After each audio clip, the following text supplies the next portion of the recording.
These Sportscaster Club members: Lowen Corporation, Burning Chiropractic Center, Dr. Robert Epp of the Hutchinson Clinic, Portfolio Recovery Associates, Green Vision Group, Barclay Plumbing, Mega Manufacturing. Sideline Reports brought to you by Papa John's. Now let's head to the broadcast booth for the Blue Dragons game. Here's the Eagle Sports crew with all the action of the game on the Hutch Community College Blue Dragon Sports Network.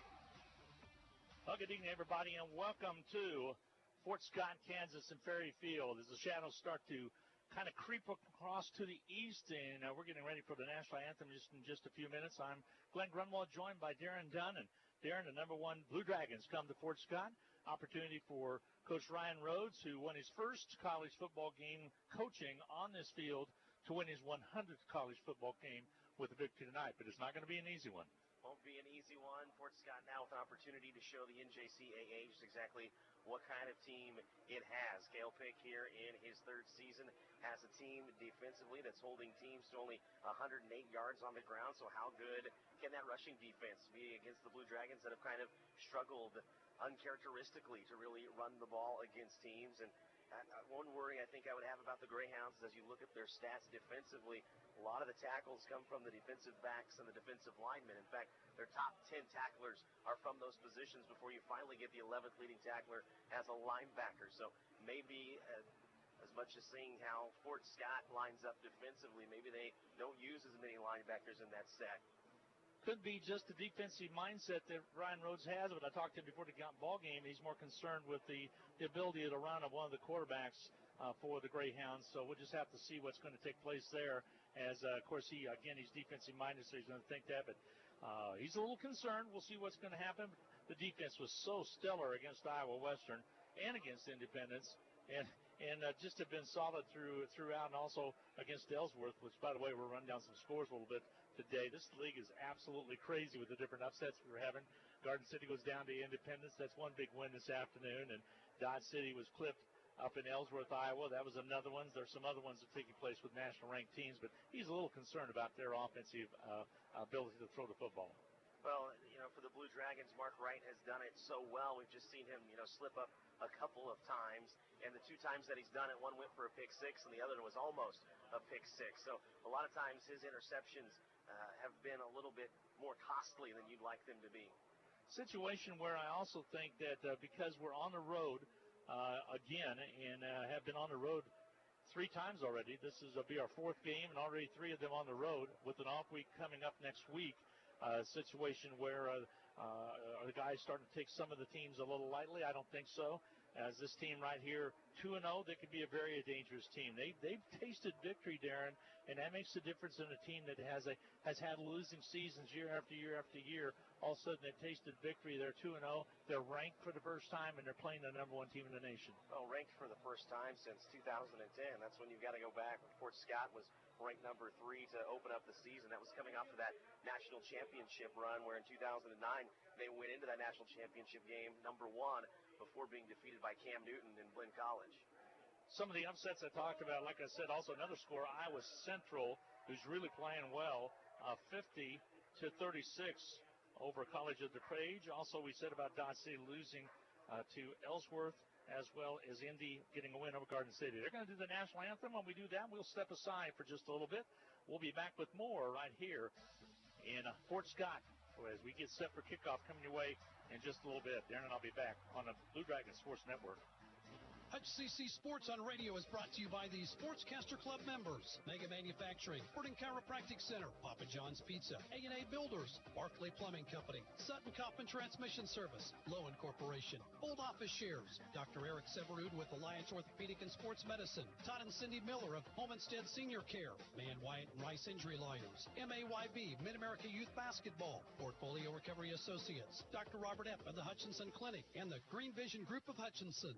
This is Carter File, President of Hutchinson Community College. The proud tradition of Blue Dragon Athletics continues this fall. I encourage you to take advantage of the Blue Dragon All Sports Ticket. For just $60 for adults and $40 for K through 8 students, you can enjoy over 50 athletic events at Hutchinson Community College. These are general admission tickets that include football, volleyball, men's and women's basketball, baseball, and other selected events. Get yours today at the sports arena or at area Dillon stores. Like us on Facebook, follow us on Twitter, and keep current with all Blue Dragon athletic news and events at BlueDragonSports.com. No time to fix breakfast? Just call us at Anchor Away 662-3100 and we'll have it ready for you. Choose from our selection of breakfast burritos, biscuits, or one of our 5 different complete breakfast plates. Breakfast from 7 to 10:30, Monday through Saturday. If you missed us for breakfast, we're here for lunch and dinner too. Pick up your favorite Mexican dinner or take some home for the family. We're open till 9. That's Anchor Away, drive-through, carry-out, and catering under the water tower at B & Adams in Hutchinson, 662-3100. Are you ready for a new smartphone, but you need a plus one? It's buy one, get one free time at Nextech Wireless. Activate any device and receive an iPhone XR or Samsung Galaxy S10e for free. Swing by a Nextech Wireless store today. Make the switch, get a great phone, and get a second great phone free. Oh, don't forget you'll get high-speed unlimited data and the best coverage, too. Besides, what's better than a new smartphone? Well, that would be getting a second one for free. Certain restrictions apply. See store for details.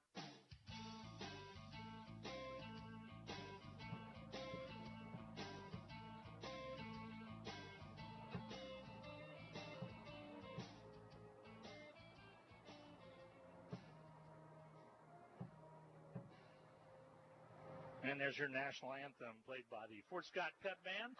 And we're about set to get underway from football action coming your way right here from Fort Scott. Glenn Grunwald and Darren Dunn, I was giving you some of the scores from this afternoon from the Jayhawk Conference. Other scores, this one a pretty big one. Independence was able to get a win on the road at Garden City, 31-28. Garden City ranked number 8 in the nation. And then this evening, 7 o'clock start, Butler is at Coffeyville. And, of course, Hutchinson right here at Fort Scott. Highland has the bye week for this week, and that's kind of rounds out your Jayhawk Conference. So, Darren, just like always, this conference just beats up on each other, nothing any different than that Independence win over Garden City. Well, that's what you have to love, and that's kind of what Steve talked about in the open, that at any time, any team can get a victory on any given night. So there's that parity that you love to see where you don't just have teams steamrolling through a schedule. You have a lot of competitive games. Well, competitive is what the Jayhawk Conference is. There's no doubt about that. Now, we're going to be interested to see if Mark Wright can continue his magic, because I have continued to be very impressed with that young man for the Blue Dragons, as the transfer from Ellsworth has done a very good job of just taking care of business this year. And I continue to be very impressed with how accurate he is throwing the football. He is really right on the mark, does a great job, and has not made very many bad throws. Yeah, and not a big guy. At 5'10", you come in the season thinking, okay, well, how well is he going to be able to see behind these big offensive linemen? And from the get-go, it's not been a problem whatsoever. It doesn't affect his vision. It doesn't affect his accuracy.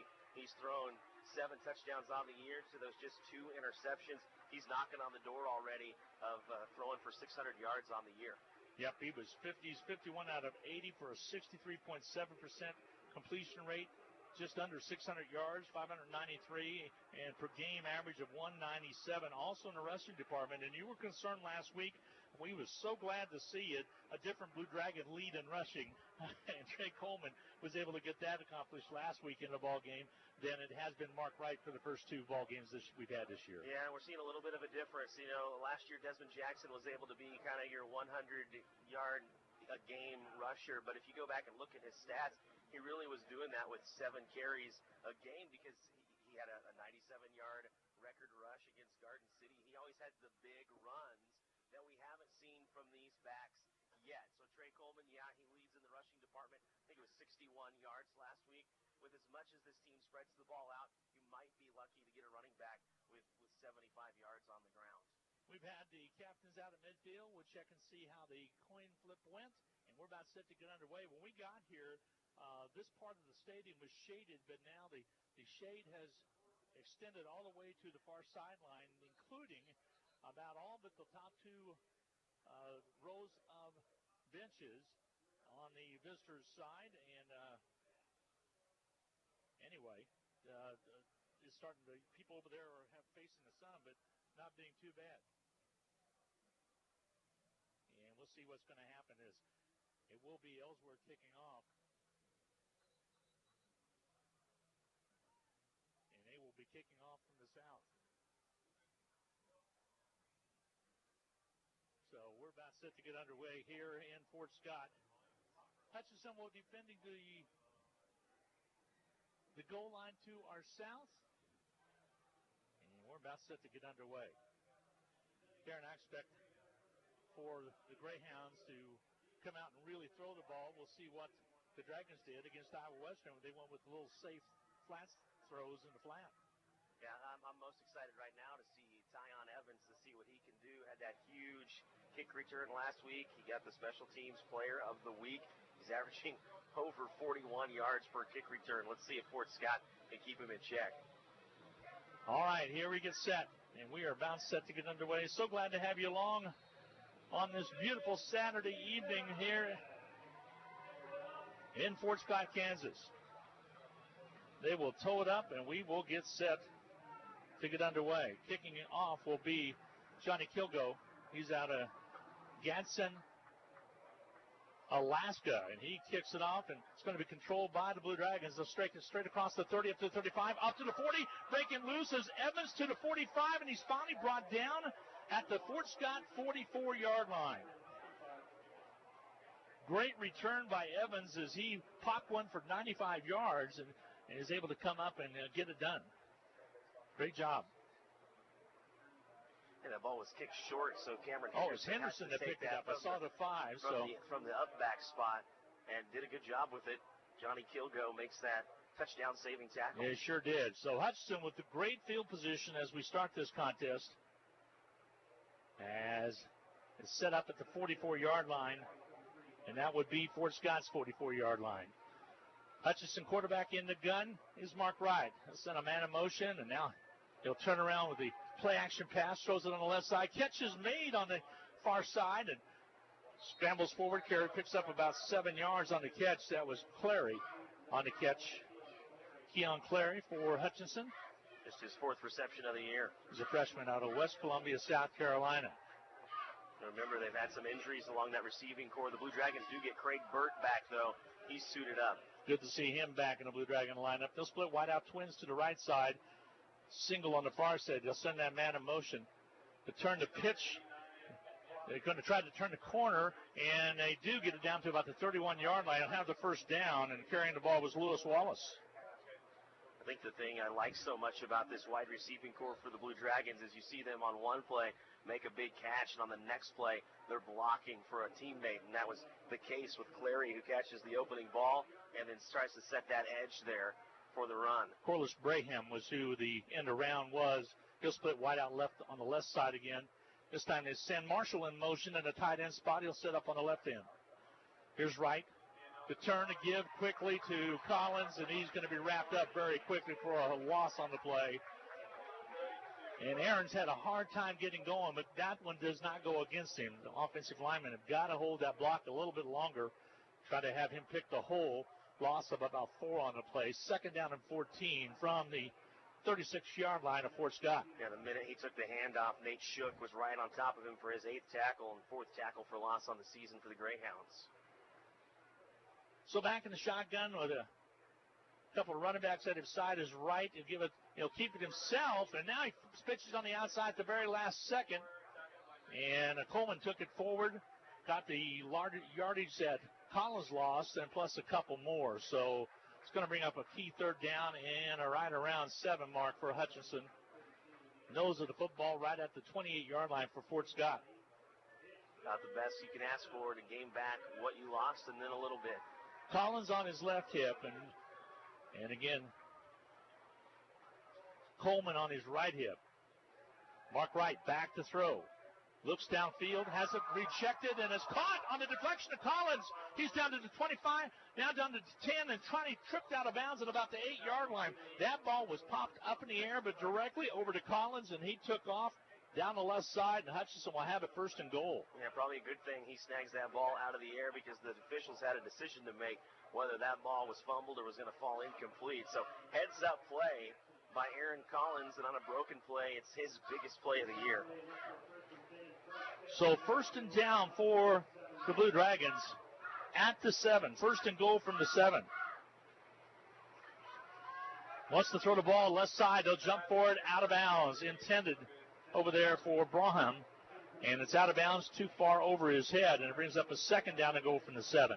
Wright was really looking for him about 5 yards deep in the end zone. And Braham continued that route to the back pylon.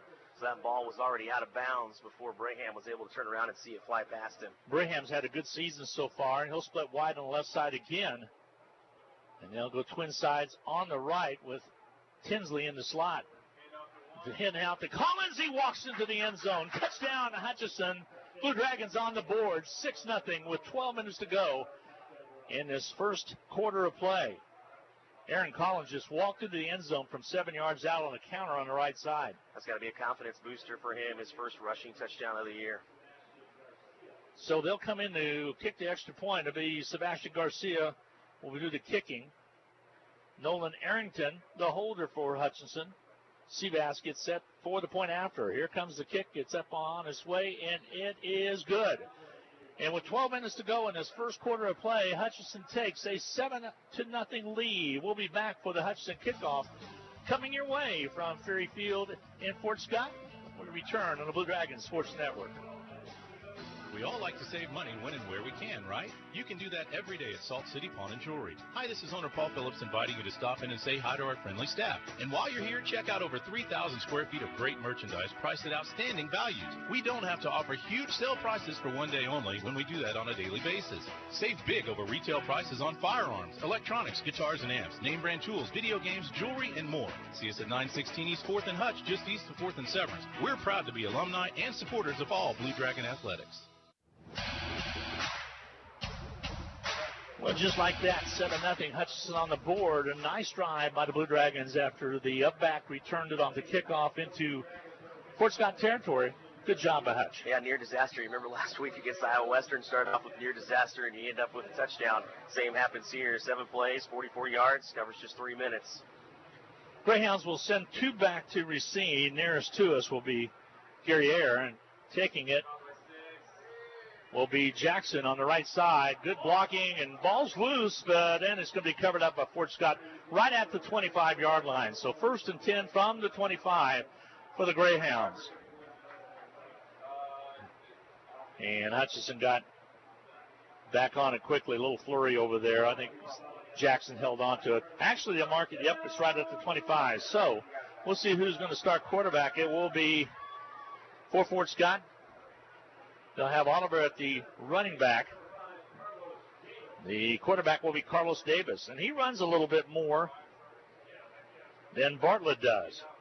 Handoff quickly to give it off to running back coming through, which is going to be, was it Oliver on the carry? No, Oliver's going to check out. So it was a running back, which Colin Wilson, number 8, Darren, picked up not 2 on the play, 2nd down and 8.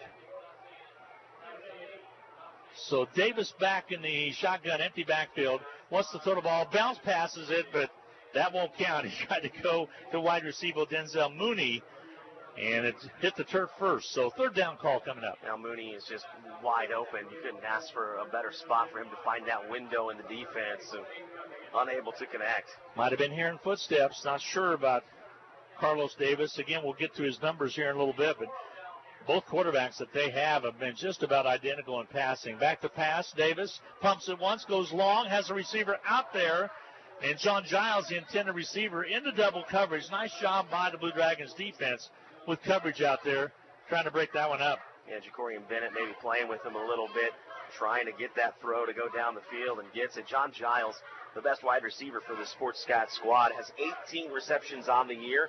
The second receiver behind him is actually the running back, Oliver, with 7. 4th down in a punt situation, 4th down and 8. So they will kick it away, and it'll be Kill go back there again to punt. Let's see if the Blue Dragons bring anybody or not. Hutchinson will send 2 defenders back. I'm sure one of them is Evans because he's been outstanding. And they do bring a little pressure. Back is Tinsley. Faircrest catch made at his own 31-yard line. So 1st and 10 now, Blue Dragons from their own 31. They lead at 7-0. Hutchinson does, with 11:17 to go in this first quarter of play. Nice start for the Blue Dragons in the first possession. Took it right down the field for 46 yards for the TD on a waltzing into the end zone by Collins on the right side from 7 yards out. So the Blue Dragons will split out wide, trips on the right side, and a lone receiver on top, and Braham, right side. They have the trips. They got it, and it slips away quickly, and down quickly goes Hutchinson after the slip, and we have a flag on the play. Catch Fort Scott for being offside.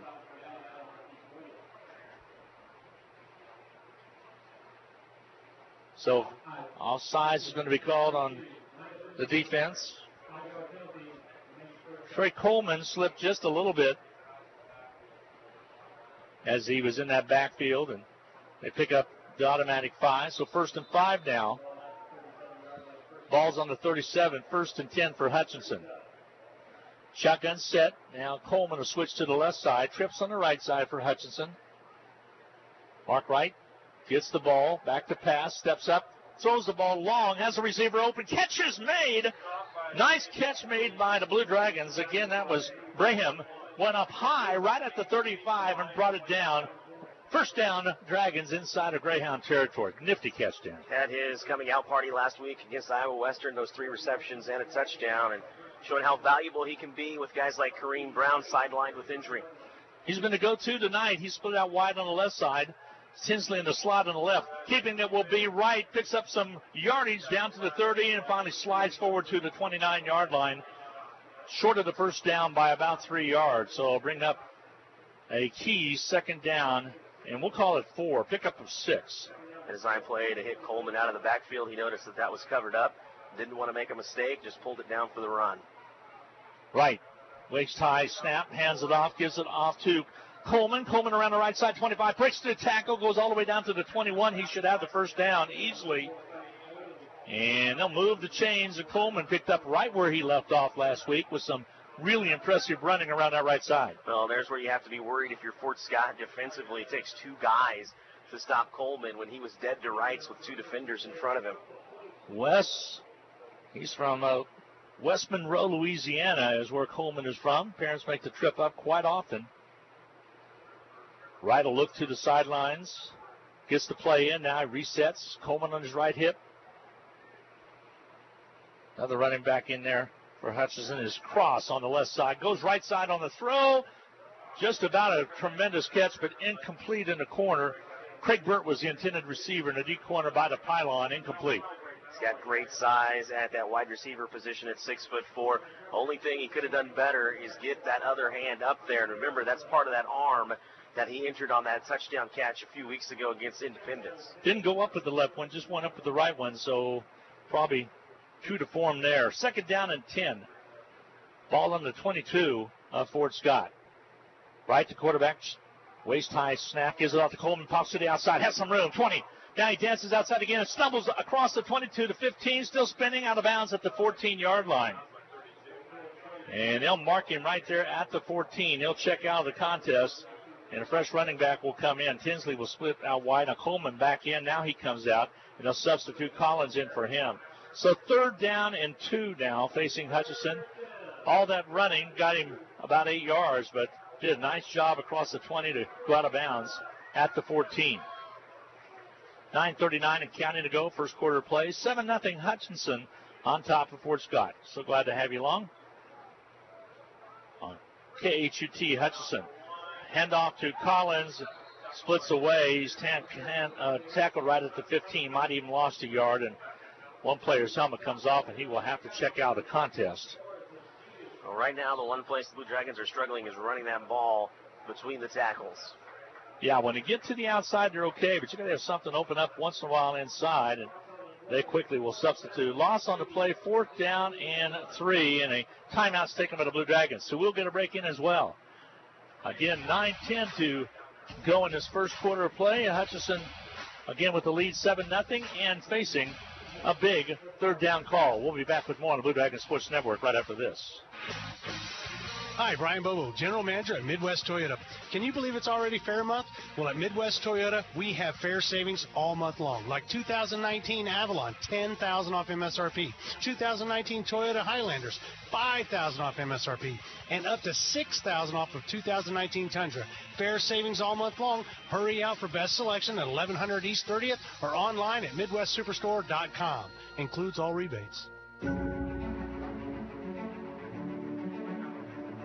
Well, welcome back. A big 4th down call coming for the Blue Dragons. I said third down when they took a break. 4th down and 3 to go with the ball on the 15-yard line. So Hutch trying to decide, is it too far out for a field goal, or do we settle and try to go for it and just pin them back? Butler on top of Coffeyville, 7-0 early on. That game played down in the Ville tonight, down in Coffeyville. I think that was the thing that forced the Blue Dragons kind of into a timeout. I think part of the team thought that they were going for that field goal try, and the other part thought that they were going for the 4th down opportunity, and so a few linemen had already switched out and they had to take the TO. A little bit of confusion. So now they get set.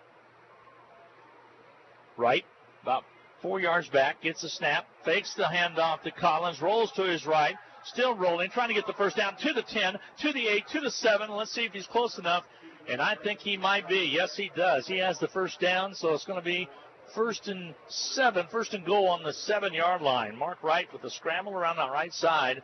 Play action face to Collins, kind of helped him get to the outside a little bit. Does a good job of turning the corner, doesn't he? Well, right now, Fort Scott being pretty poor tacklers. So is the outside. Collins catches it at the 10s. Angles back to his right all the way down to the 5-yard line. So 2nd and goal from the 5. So they'll mark the ball right at the, let's see, his knee might have went down a little earlier now. Let's check it. Nope, they're going to put it at the 6. So 2nd and goal from the 6-yard line for the Blue Dragons. They lead it. Hutchinson leads at 7-0 with 8:22 to go, quarter 1. Again, if you just tuned in, they got a nice 7-yard touchdown by Collins early on. Here's the handoff quickly to Cross, and he carries across the 5 down to about the 4-yard line. So a key 3rd down and goal situation coming up for the Blue Dragons. 3rd down and 3, 3rd down and goal from the 3. And Cross has really kind of been that heavy hitter for the Blue Dragons when they get down this close here, and he has 2 scores on the year. So as Cross back there, he'll set up at his own 10. And now the shotgun is Mark Wright. Gives it off the cross, angles to the right side. Going to slip up. Good defensive stop as they came up front and stopped it. And Fort Scott will take over on down. So Hutchinson was denied. Looked like it was going to develop out there, and all of a sudden the Greyhounds just ate him up from the outside, Darren. Well, finally a good play, a good tackle from the Greyhounds as Lawrence Asidu comes up and makes the stop. So, getting set will be the Greyhounds, and they have the ball on their own 5.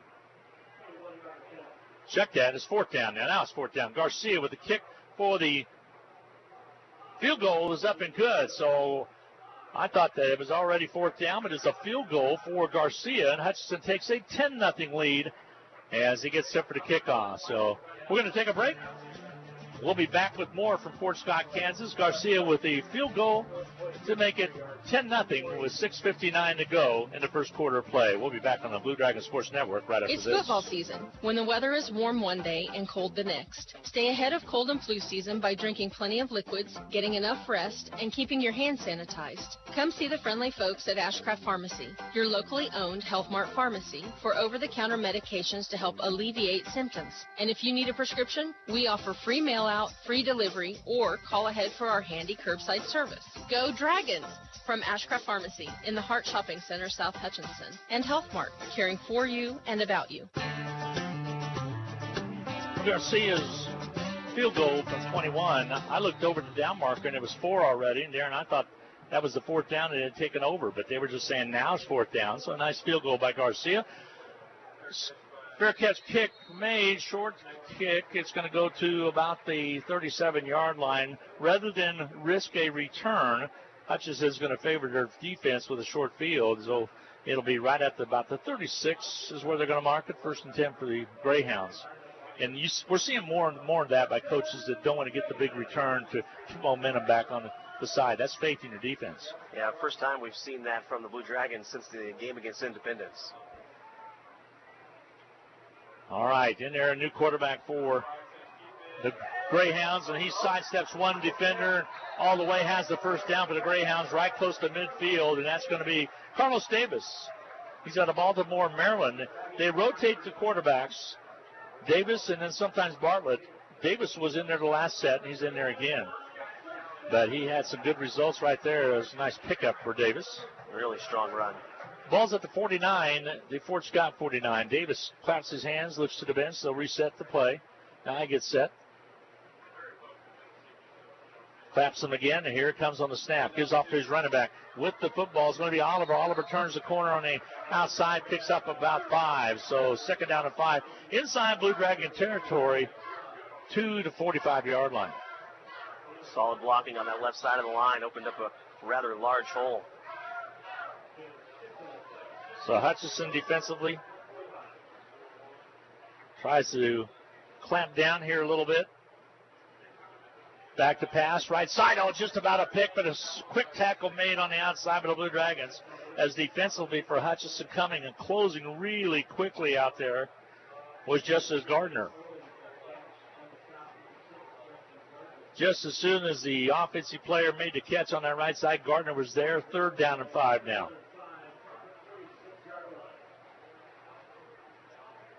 So Gardner came up with a nice stop. So 3rd and 6 for the Hounds. Ball is on Hutchinson's 46-yard line.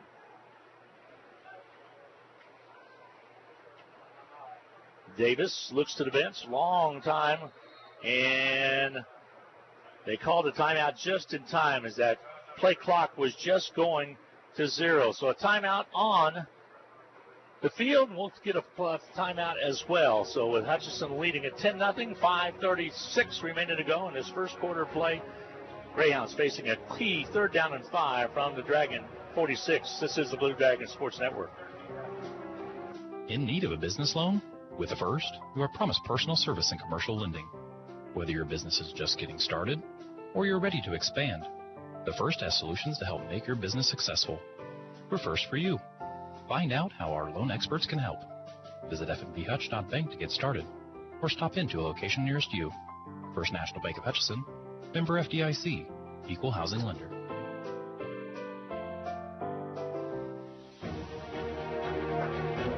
Timeout taken by Fort Scott as they talk things over, and they face a key 3rd down and 5. From the Blue Dragon 46, they trail 10-0 right now. Stacked backfield, still with the shotgun. Davis in there. And he has John Oliver set up behind him. Now he steps up a little bit, fakes it, rolls back, pressure on him, and he's going to be sacked for a loss all the way back to the 40-yard line. And taken away, but then the Dragons are stopped. I think they're going to say the ball was dead. But Bankston, who got the last sack last week, was in there quickly. And then a whole host of Dragons came in also to make the stop. They will mark the ball at the 44. So that's 11-yard loss from the sack, Darren. They brought it. Brought the house right there. I'll show you a glimpse of what was shown at Iowa Western with those 10 big sacks. Deontay Gibson leading the charge. All right, here we go. They're going to punt it away again. He'll go. Hutchinson again with Colvin back there as well as Tinsley. And fair catch made. Tinsley makes it backpedaling at about the 10. So Tinsley makes the fair catch. And Hutchinson will set it up deep in their own territory. Ball at the 10. But that hasn't stopped the Dragons, who scored on their first 2 possessions. Yeah, a 7-play, 44-yard drive and an 11-play, 63-yard drive. So the field has progressively gotten a little bit longer here for the Blue Dragon offense.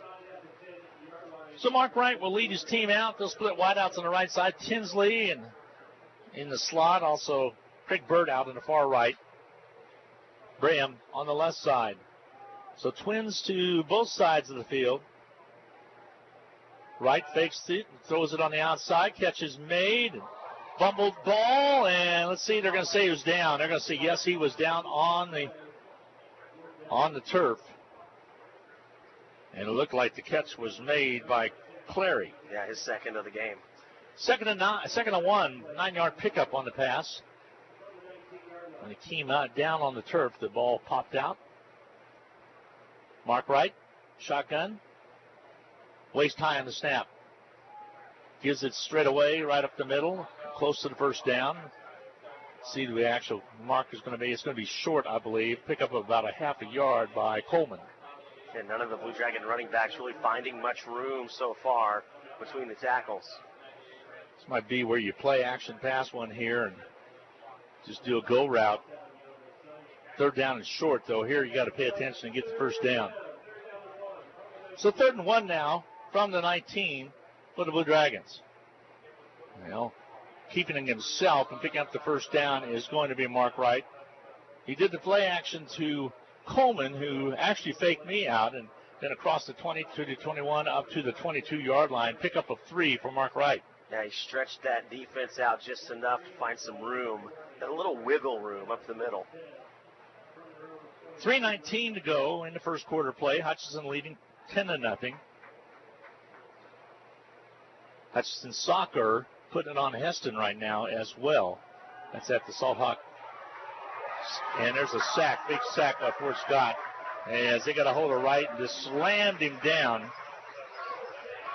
Good defensive play by the Greyhounds. Yeah, Nate Shook, his 2nd sack of the season. Young man's out of Kansas City. Came in there and just got a hold of his jersey and wasn't going to let him get away. Game time temperature, by the way, of 84 degrees. Hardly any wind whatsoever when you look at Old Glory over there by the scoreboard, just barely waving in the breeze.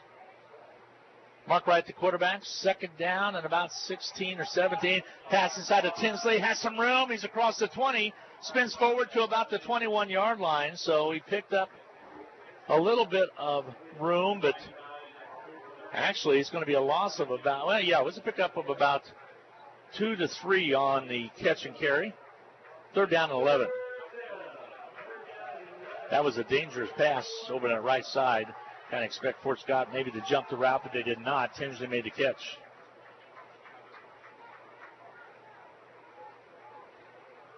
Mark Wright, the quarterback. Here comes the snap. A little off center, but he picks it up. Now he wants to run. Throws the ball down the field. Catch is made at the 34 by Tinsley.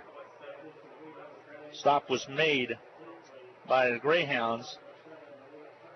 Putney came up to make the stop. And it gives the Dragons the first down. They move the chains, and now they have the ball on their own 34. So from the 10 to the 34 with a couple of chain movements, and here they get set.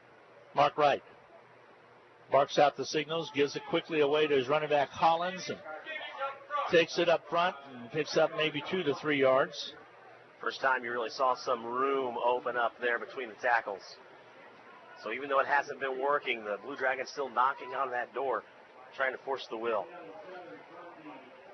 Kick up of a couple. They'll make it 2nd and 7 is what they're going to call. A 3-yard pickup by Collins.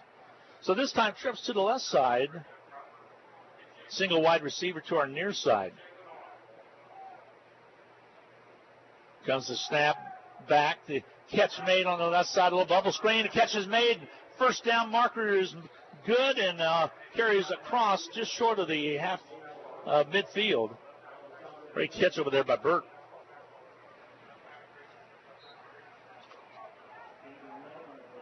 Jalen Roach, on the catch. So number 80 out there on the catch. Here's Mark Wright. His pass is thrown, knocked back, an incomplete pass. Brings up 2nd down.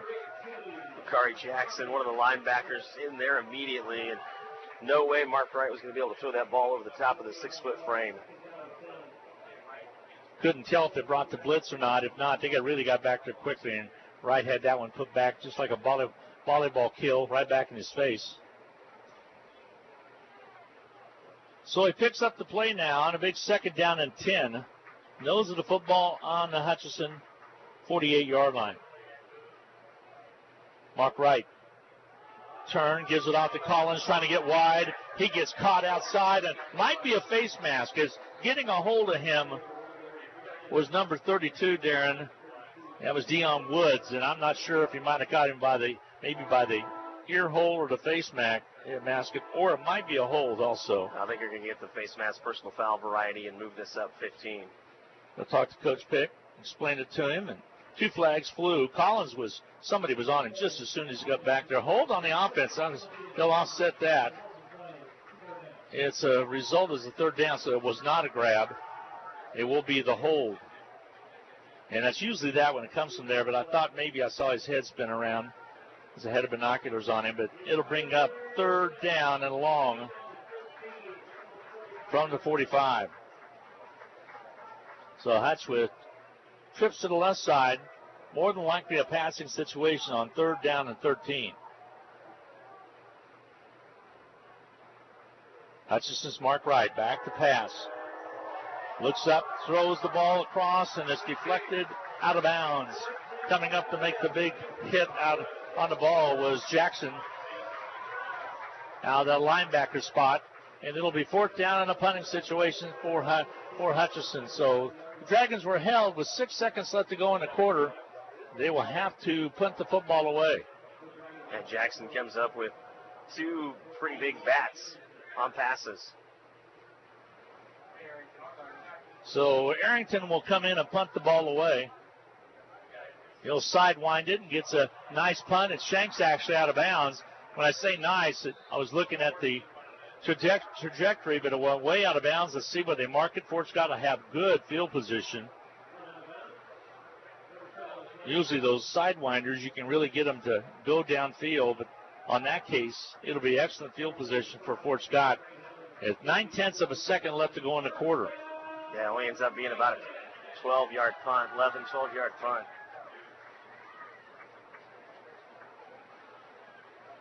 So not much on that one. They'll mark it at the 46, and the Dragon defense has their work cut out for them. Try to keep Fort Scott off the board. Right after this play, we'll have the timeout for the quarter change.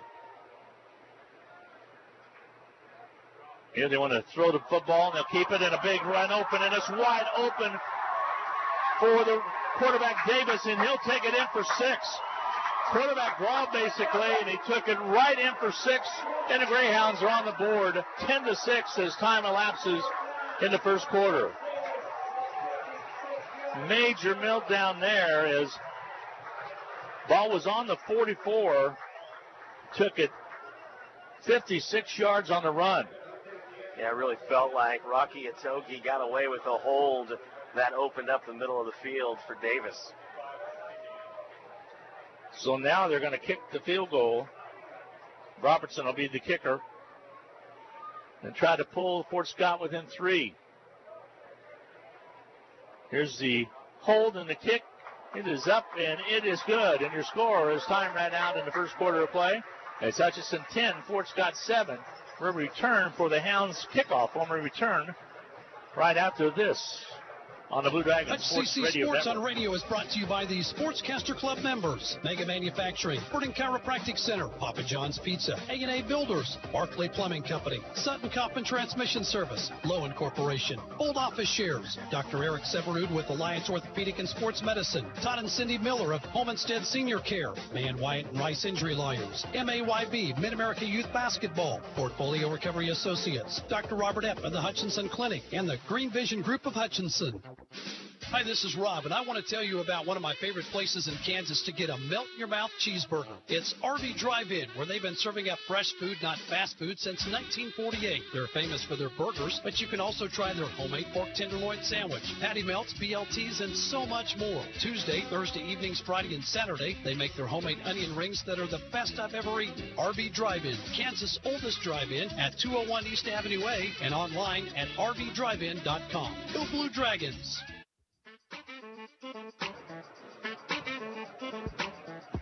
Well, welcome back to Fort Scott. A little bit of a surprise on the Blue Dragons side as Carlos Davis just took it 57 yards is the official mark. In for 6, and then the point after was good. And it's 10-7 as we start the second quarter.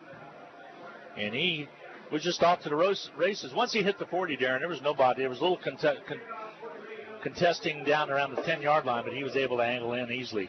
It wasn't anything fancy either, just right up the middle of the field. So Fort Scott will kick off and see if Blue Dragons can get something going as we start the second quarter here in Fort Scott. Ball's going to be taken by one of the upbacks, and Evans comes up to try to get the return, and He's going to be thrown to the turf right at about the 20. His forward progress probably up to about the 25. See where they finally mark it. Had some magic in that return the other day up at Iowa Western, 95 yards to start the third period. This time they will officially mark it at the 33-yard line. So Hutchinson ball, 1st and 10 from their own 33. They lead at 10-7. Hutchinson just starting the second quarter of play. Coleman sets up right behind Wright. Gets the snap. And keeping himself is Mark Wright, nothing there. Spins down, and they're right on him very quickly. Now, Nate Shook is providing a lot of problems along that defensive line. For much of the first quarter, he was working the left side of the line, and now he moves to the right side. And still the Blue Dragons have trouble containing him.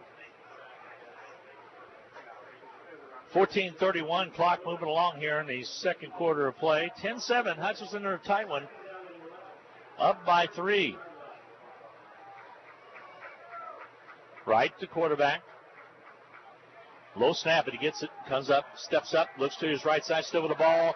Gets the ball away as pressure came from that outside. And coaching staff wanted roughing, did not get the call.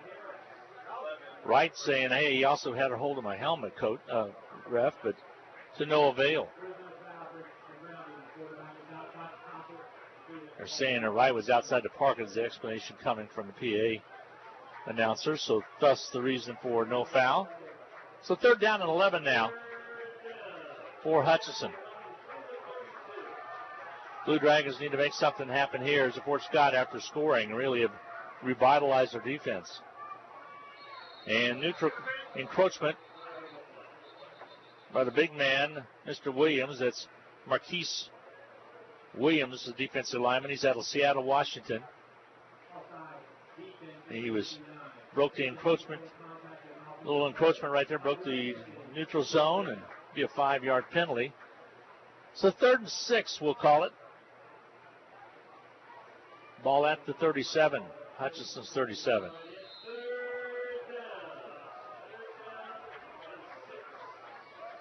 So right back in the shotgun. Wide out split, wide left and right. Back to pass. Is Wright, steps up. He's got a receiver out there trying to catch up with the ball. Not there. Is on his horse out there for the Blue Dragons was Burt. Had him and just overthrew him by maybe 2 steps. Graham was really going at it over here with one of the defenders, but he did. He was like just a couple steps away. So Hutch will punt the football away, and the defense is going to have to tighten up right now because Fort Scott tasted the end zone with the run by Davis right at the end of the quarter in the first quarter of play. Here's Newquist's kick. Fair catch made by Fort Scott right at the 25-yard line. This is where they're going to place it.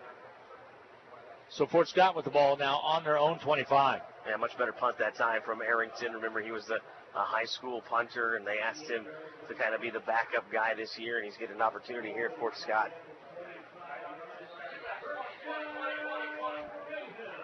Ball 1st and 10 for the Greyhounds. Again, on their own 25. So they're going to keep the quarterback the same in there. Number 5, Carlos Davis. Again, they've been using 2 quarterbacks, but one's a little bit better runner. Both are quite comparable in the passing. Running back coming through was Colin Wilson out of Jackson, Florida. Picks up a couple. 2nd down, we'll call it 7. Picks up 3. So 2nd down and 7 for Fort Scott. Football on the Greyhounds' 28-yard line. Glenn Grunwald, Darren Dunn, along with Steve Carpenter helping out with his statistician. Don't forget, Sideline Reports brought to you by Papa John's Pizza at 501 East 17th in Hutchinson, 665-7272.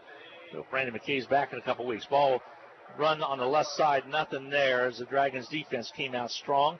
Darren will go down after the game and chat with Coach Rhodes on the sidelines. But again, sideline reports brought to you by Papa John's Pizza. Nice stop right there, Dan, around that outside. Isaiah Picked Todd up maybe half a yard. Big hit from Isaiah Todd over there. The one thing he has to be careful of is standing over the offensive player and looking down as he gets up off the ground. Colin Wilson comes over, might have got a stinger on that right shoulder the way he's holding it, and he was the ball carrier. So Dow Davis sends a man in motion, now steps up to throw the football, has a receiver, catch is broken up. Nice job defensively. They were going after Anthony White, and Hutchinson was in there to break it up in a nice way for the Blue Dragons. Fourth breakup of the year for Gardner. Justin Gardner. That ball was just behind the receiver enough that Gardner was able to reach in and slap it through both those hands. So it's a fourth down situation now for Fort Scott. Hutchinson will send two back to set up at about the 35. Tinsley along with Colvin. And here comes the punt from Fort Scott. They get it away. Nice punt. Tinsley finally comes up with it, and he's spun down quickly. He did not want to make the catch. He didn't make a fair catch signal. He looked at Colvin very quickly, realized that Colvin wasn't coming over to take the catch. And he knew he had to take it and take it quickly, and he was spun away as soon as he caught the football and mark it at the 30. So a little miscommunication back there by special teams between Colvin and Tinsley. Well, Tinsley kind of caught it in a bad spot. He didn't want to get both hands up. He's caught between that spot of, okay, do I catch it with my hands underneath the ball or do I go up with my hands? And the last second, he decided to bring him up and catch it above his waist instead of bringing the hands underneath the ball. Kind of looked like, at least from my angle, looked like he took a look at Colvin real quick. There's a quick up the middle as Cross takes it forward. I think he might have picked up the first down, but he might have marked his forward progress right at the 39-yard line. So short by a yard of the first down, second down and 1. Quick opener for Cross. There's a nice burst off that right tackle. Kendall Cross, he's a sophomore out of Brunswick, Georgia. Quarterback gives it again to Cross, trying to churn his legs across the 40, and I think he might have got the first down. Pretty doggone close. Yep, they'll move the chains. So Cross churns his way to the 40, and Hutchinson have a fresh set of downs. Justin Turntine sealing that side. So Cross remains in there. Last set of plays, it was Coleman's turn. Collins on the first, so running back by committee. Mark Wright, the quarterback. Turn again to Collins, tries to dance outside, cuts back inside, leans forward to about the 44, pickup of 4. He was about 10 yards from angling around the outside and cut back straight up. I referred last week to Noosa being a north and south runner. Collins right there showed his ability there too, as he just for a split second saw an opening. Oh, Malik Robinson read it so well defensively, but Cross able to make him pay. It was tough for Robinson to make the tackle alone. Back to pass, pressure on Wilson, gets it away. Ball knocked away out of bounds. Off the hands of Tinsley at the 40-yard line. Brings up third down and 6. Very makeable catch, but it was the toughness factor was well up there for Tinsley, who had to go high to try to bring it down.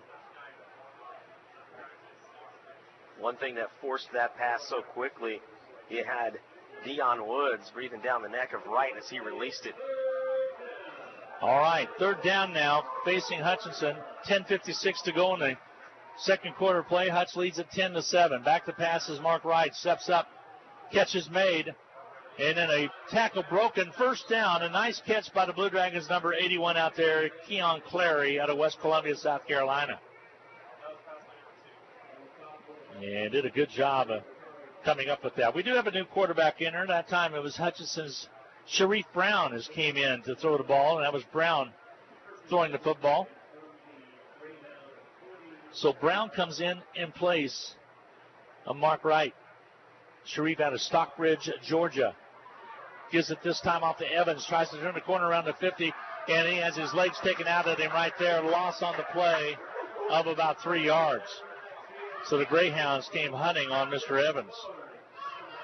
Long way to run side to side to lose about 4.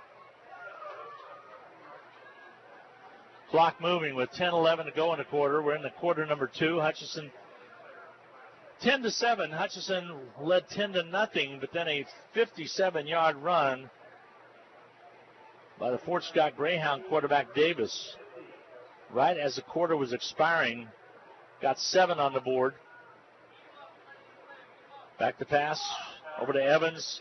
Sidesteps one defender across the 50 up to about the 46-yard line, back to the original line of scrimmage. So it'll be 3rd down and 10 facing Hutchinson. They say it's the ball's on the 48. So 3rd and just a little over 10. 3rd and 11 is what we'll call it.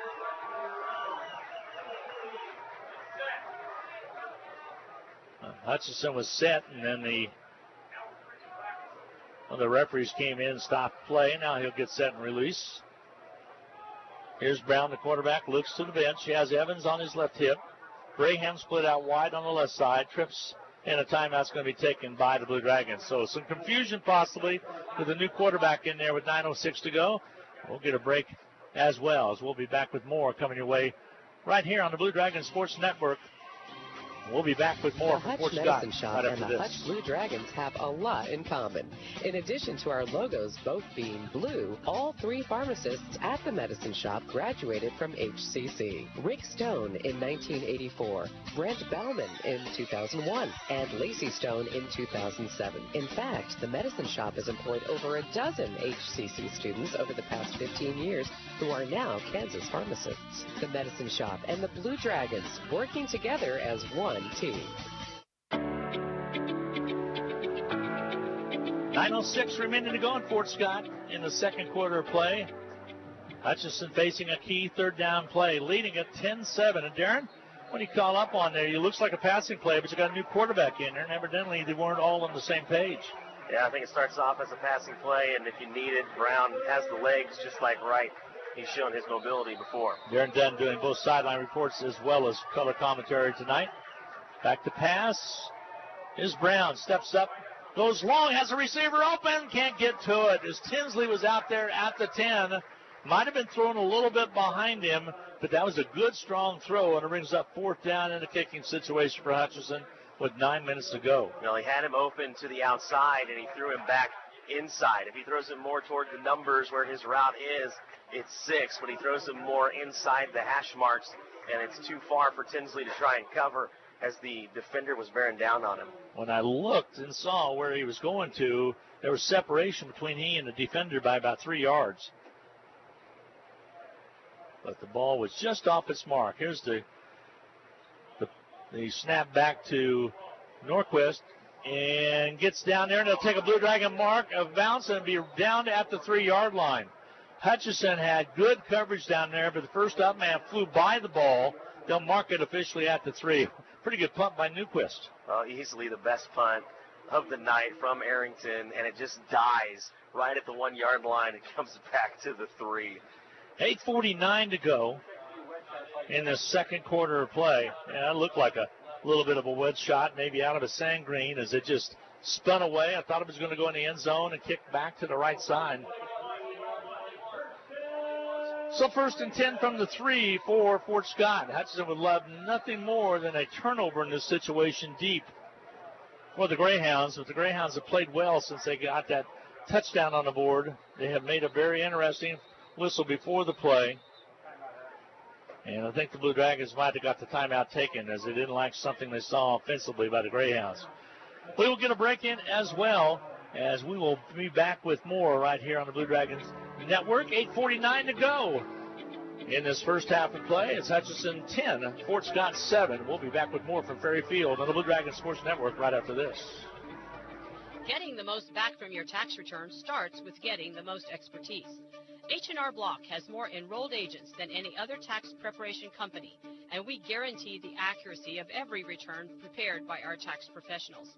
We find every credit and deduction to lower your tax bill. Put our expertise to work on your return, and don't just get your taxes done, get your taxes won in Hutchinson, Lyons, and Ellsworth. 8:49 remaining to go in the second quarter of play. 10-7 is what the score is. Hutchinson on top of Fort Scott. Glenn Grunwald, Darren Dunn. Special thanks to Randy McKay, chief engineer tonight. He'll be on the sidelines coming up on the 28th of September when Butler comes to town. So big play right here. 1st and 10 for Fort Scott on their own 3.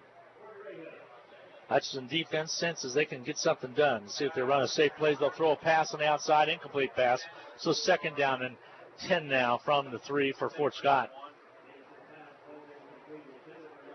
Looking for Giles, of course, the favorite receiver for this Fort Scott team, and Williams with the nice coverage, not giving an inch. Giles out of Wake Forest, North Carolina. Has some speed. Top receiver coming into the contest. No, safe handoff, but stoppage of play right at the 3-yard line, 4-yard line. Little or no gain. Maybe picked up a yard on the play. We'll call it giving him a yard. 3rd down and 9 from the 4-yard line.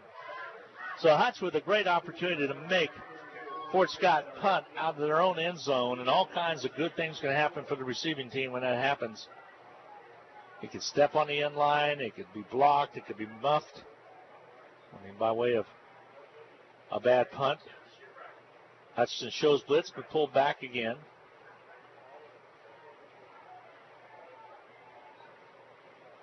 Now they want to throw the ball across. Incomplete pass. And a flag on the play. Boy, it looked clean as I was watching the binoculars. Sideline warning is the call. I was going to say, I don't think it was on the play, Darren, because that was a clean, good bit of defensive coverage. With 4th down and 9 now. Yeah, and Cale Pick's upset. I mean, he was yelling at his guys possession ago, trying to get them back, and finally the official calls him for it. Great coverage by Justin Gardner, by the way, that time on Anthony White. Of course, the pass was way out in front of White. Tough for him to reach. And the get-back coach goes to work. Yeah, right now it looks like Cale Pick. Normally you've got an assistant down there. Who's your get-back coach? But he's been the most vocal. So 4th down and 9 now. Hutchinson will have great field position. They'll set up at the Fort Scott 40-yard line to receive this punt. Tinsley on the far side and Colvin on my near side. We are located in the west side stands here. Beautiful stadium. Wonderful facility. And a ball, fair catch. Oh, the ball was all the way back to Tinsley. Has some room. 40, 35. Turns the corner at the 30. 25, 20, 10, 5. Touchdown, Dragons. All the way on the return. He got the big punt return. Somebody said he called a fair catch. He did not call the fair catch. And he peeled back and caught it close to midfield. And Darren, what a return by Tinsley. Oh, for the 2nd week in a row, special teams come up big. This time it's on the punt return. 44 yards officially. He caught it at the 44. His momentum carried it back to about the 50. And then he angled to the left side, picked up some blockers around the 25-yard line, and took it in. 16-7 Hutchinson. What a play right there by Tinsley. And remember, that all starts with the Arrington punt that gets downed at the 3. Now Garcia in with 7:44 to go. Sebastian Garcia in the second quarter to kick this point after. Here's a hold by Arrington. The kick is up and on its way, and it is good. And the Blue Dragons with 7:44 remaining to go. Again in the second quarter of play, have a 10-point lead again at 17-7. We'll be back for the Blue Dragon kickoff right here on the Blue Dragon Sports Radio Network. The Kansas State Fair is such an exciting time for us at Pools Plus. Come by our booth and discover all of the savings. All CR Plastics furniture will be marked down during the fair. And as always, you'll find the biggest selection of American Whirlpool spas at all-time low prices. Pools Plus is in the Big Tent Caddy Corner from Lake Talbot, voted #1 place to buy a hot tub for the 7th year in a row. You can visit the other places, but why waste your time? Find the same great deals going on in-store at Pools Plus, 21 East 1st in downtown Hutchinson. 17-7, Blue Dragons with a great punt return, 44-yarder by Tinsley. Normally he would call a fair catch, and in that situation did not. His momentum carried him back to midfield, and he came out with feet of fire and took it around the left side for the TD. So Garcia will kick it off now. 13-6 now. Butler score over Coffeyville. big kickoff all the way back out of the end zone, so the touchback will take place. And Seabass had some behind it. Now the wind's picked up a little, Darren. That helps your kicker, especially on kickoffs. As you can see, the flag really starting to pick up a little bit. Yeah, well, in this direction in pregame, he was hitting from about 61, so he has a little more pop going this direction. So Hutchinson will set up defensively. They'll set the ball on the 25 on the touchback. And Fort Scott will come out and try to make something happen. They had the big punt return of their own to pull them within 3. Otherwise, Blue Dragons would be setting at 17-zip. But Hutchinson, the number 1 team in the nation, trying to get something done. Special guest at halftime is going to be former Athletics Secretary Carol Pope, who's her and her husband live down in Springfield. So I'm going to chat with her. They're up here. There's a reverse. They lose the football, and now they try to throw it. They do get it thrown out in the flat, and the little dipsy doodle play right there all the way to the 50, out of bounds, and big play right there is Oliver. They made it just about look. Here's a flag back at the 30. Darren, we'll see what that is. It could be a hole, but they made it look like there was a mess up, and I don't think it really was. Well, it's supposed to be a flea flicker. The ball was supposed to go back to the quarterback, and Owens realized he still had it. He was going to have to throw it. The only problem comes with what should be a block in the back as he got open. Justin Gardner took a block to his back as he tried to make the tackle. John Oliver caught the football. It will go as Mooney caught him from behind. Let's see where they actually mark it. So a little flea flicker trying to make something happen. And it just about was disaster and kind of will still be as they'll mark off yardage on the play. And let's see where they officially mark the football at. They'll mark it at about the 20. So 1st and 15 from the 20 now, as it was the ball on the 25. So 1st and 15 for the Greyhounds with 7:31 to go in this first quarter play. Glenn Grunwald, Darren Dunn, Steve Carpenter as well, and Scott Brooks helping Steve with the spots. Associate Athletic Director. And again, Carol Pope will be my halftime guest. Back to pass. They look to the outside. They're going to make a running play out of it, and Davis is going to keep it and finally be brought down at the 29. Pickup of about 10 on the play will bring up a second down. And they're going to say his knee hit at about the 28. So second down and 8. Jeremy Spraggins really had to go to work on that tackle. Looked like they have him set up kind of in that quarterback spy mode. Turn to give quickly. Running back is going to be Oliver, and he'll pick up a couple yards, and that's going to be it. It got across the 30. Now a little bit of pushing and shoving going on now, and let's see the referee step in and get that all settled down. Fort Scott trying to protect their running back, and they'll give him a pickup up to about the 32-yard line. John Oliver really hides in that backfield at 5'8". 3rd down and 3. Darren Sproles did a living doing things like that, didn't he? Not much bigger than that, and turned a pretty good career. Still playing ball. All right. The quarterback is still Davis.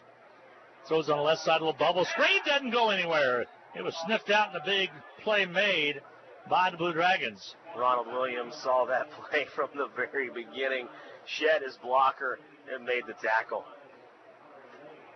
So 4th and 6 will be the call for Fort Scott with 5:43 to go. They will have to punt the football away, and let's see if we can get another Tinsley or Colvin return. If you're Cale Pick, you might just tell your punter Kilgo to just angle it out of bounds somewhere away from Tinsley. All right, 5:25, 24, clock moving. Low snap, but he got the ball away. Tinsley calls fair catch and catches it right at the 36-yard line. So this time, Hutchinson will set up in their own territory right at their own 36, leading it 17-7. So Hutchinson, number 1 team in the nation, they'll officially mark it. Looks like it's going to be at the 37. So 1st and 10 from Hutchinson's own 37-yard line. Brown still the quarterback. His mark right taking a little bit of a break on the bench. Not sure if he might have been banged up a little bit or not, but Brown is in at quarterback for Hutchinson. Turn to give to Collins around the outside. Nothing there. Reverses field, trying to pick up a block. Got one on the edge. Now he's trying to get to the outer perimeter. Here comes the flag on the play is whistled dead at the 35. Now, Brown was making a good block on the edge as the cutback came from Collins, but it turned into more of a bear hug. Holding's going to be the call against the Blue Dragons. Still first down.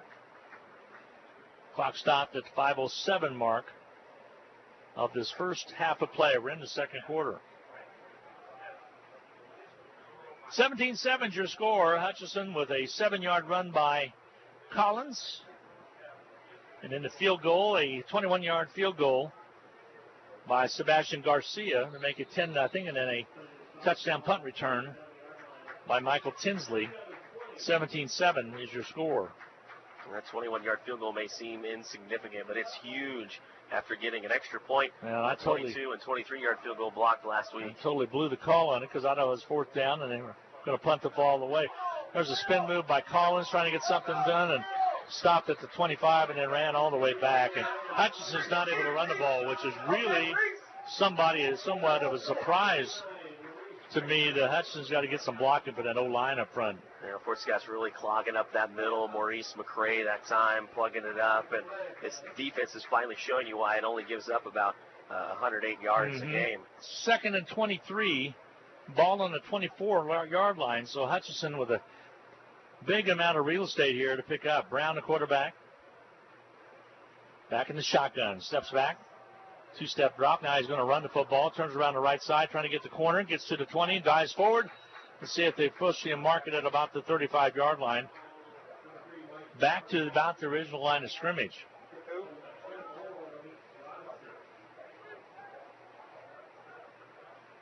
So 3rd down and 2 on the carry by Brown. They'll mark it at the 35. So 3rd down and 12 at the 35.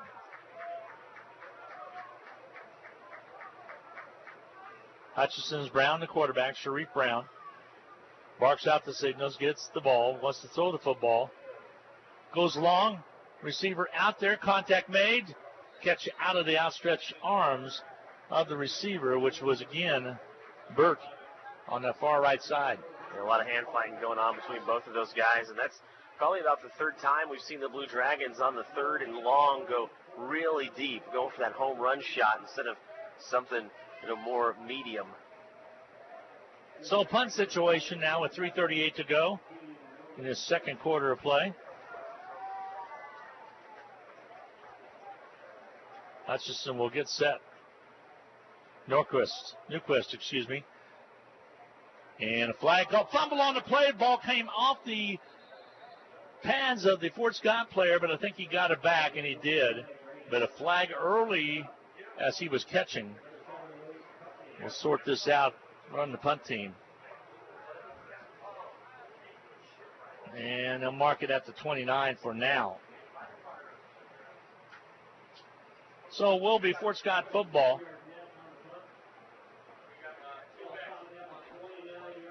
They'll mark it at the 29, 1st and 10 for Fort Scott. So I guess they just did away with the flag, but they've been marking it where the ball was fumbled over there. They're still talking about it. Okay, I was going to say. Coach Rhodes.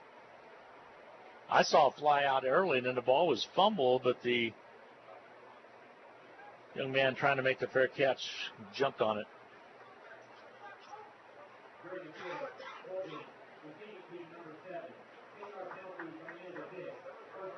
All right, now we get set. Not sure why Brown's in a quarterback, because Mark Wright was doing a pretty good job, and maybe they just wanted to make the play. We're not sure on the injury situation. We'll try to check into that. Now they do mark it off against Fort Scott. And they're going to mark it back to the 19. Is it going to be from there, or where are they going to place it? Darren, where they're finally going to settle? That's where it's going to be at the 19. So Fort Scott will have the football.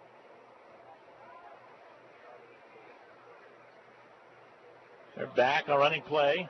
And nothing there as the Blue Dragons interior defensive line comes up to make the stop. Final score, by the way, for Blue Dragons soccer over Heston, 19-0.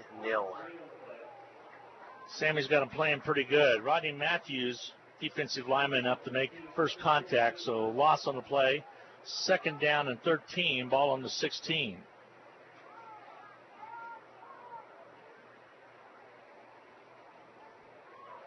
So Davis, the quarterback, sends a man in motion to the right side, throws into the flat on the right, off his helmet.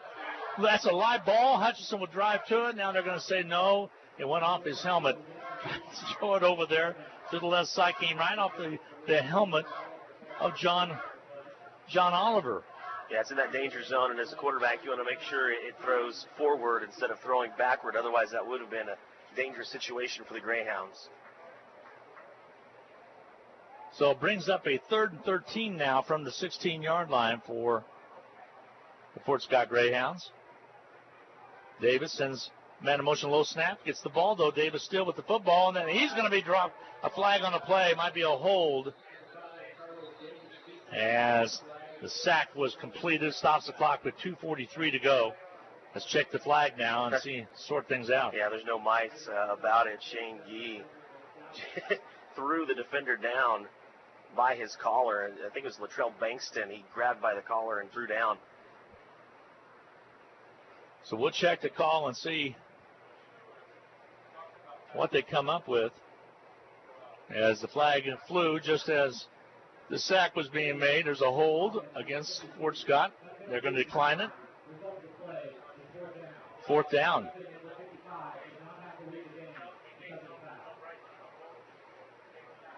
As I said Bankston, but it was Matthews because his helmet came off in that process. Yep. And, of course, as the official explained, if your helmet comes off because of the penalty, you can stay in the game.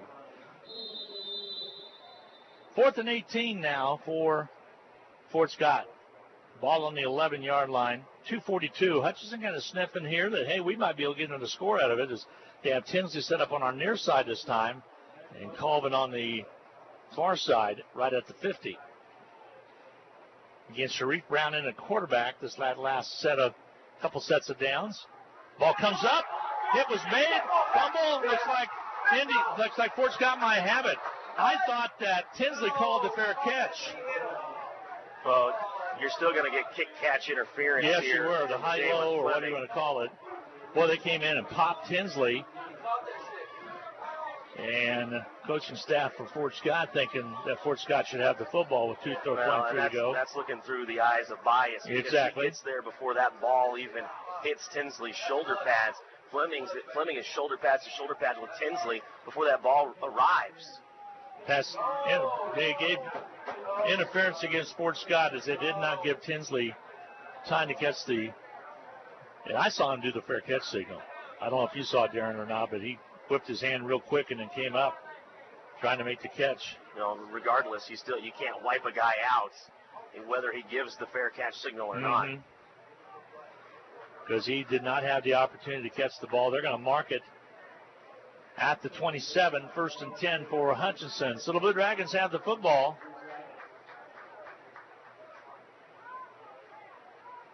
And Hutchinson will have Evans in at one of the running back spots, and it's going to be Mark Wright back out at quarterback. So Sharif Brown was in there, now Mark Wright back at quarterback, so he's not hurt. They just decided to make a change. Give to Evans, has some room across the 20, stumbles forward right at the 20-yard line. So pickup of 7 for More Evans, and Evans came out of that backfield and did a heck of a job. Jalen Dunbar really sealing the line that time to give him some room. Tyree Jackson on the stop for Fort Scott. Give to Evans again, pops outside, and then he takes a hit at the 20, still going, still on his feet. Ball stripped away, loose football, and let's see who has it. It will be Fort Scott's ball. So with 1:50 to go in the second quarter of play, Fort Scott came up with the football. Give Evans credit. He was trying to make something happen to get that corner turned and just danced a little too long, Darren, and had the ball stripped out of his hold. Yeah, the only thing he didn't do was protect that ball. And Fort Scott has to be careful. Remember, already has the sideline warning. The officials being really generous giving them time to get back because the whole sideline came out onto the field after that recovery. All the bouncing and hopping and bumping into each other right now with a minute and 50 to go. They'll have the ball on their own 22-yard line. Evans had the corner trying to get a turn, and he just kept popping outside and finally had the ball stripped from him. Ends up being a Blue Dragon turnover. So with a minute and 50 to go, Greyhounds have. Now there's a loose football. They're going to have to go back and jump on it, and it'll be down for a big loss all the way back to the 7. Loose football all the way back to the 7, and Davis just had to lay down on it. And they're going to come out because they're going to switch out. Davis looks to be a little banged up. And let's see what they're going to go with at quarterback. They usually go with Bartlett. Let's see if he's in there. I don't believe he is. They might go Wildcat here. And they will. They're going to go Wildcat here. And in to throw the footballs, number 20, and an incomplete pass. So Fort Scott brings into the ball game C.J. Ward. He's out of Houston, Texas, quarterback number 20 for Fort Scott Greyhounds. Incomplete pass on the left side. Now, with a minute and 14 to go, they'll set it up. That incompletion hurts because now Fort Scott can possibly give the ball back to the Blue Dragons. Keep in mind, the Dragons have no timeouts. So Fort Scott could have really gotten out of this half after that huge loss on first down. Well, the ball streaked away, and then Davis came out. Looked like he might have been banged up a little bit. Back to pass, looking. Goes long. Chance for a pick. Incomplete pass. Hutchinson went up to try to get the incomplete on a long pass by C.J. Ward. Ball's incomplete. 1:08 to go. Hutchinson, good defense back there by Isaiah Todd defensively for Hutchinson.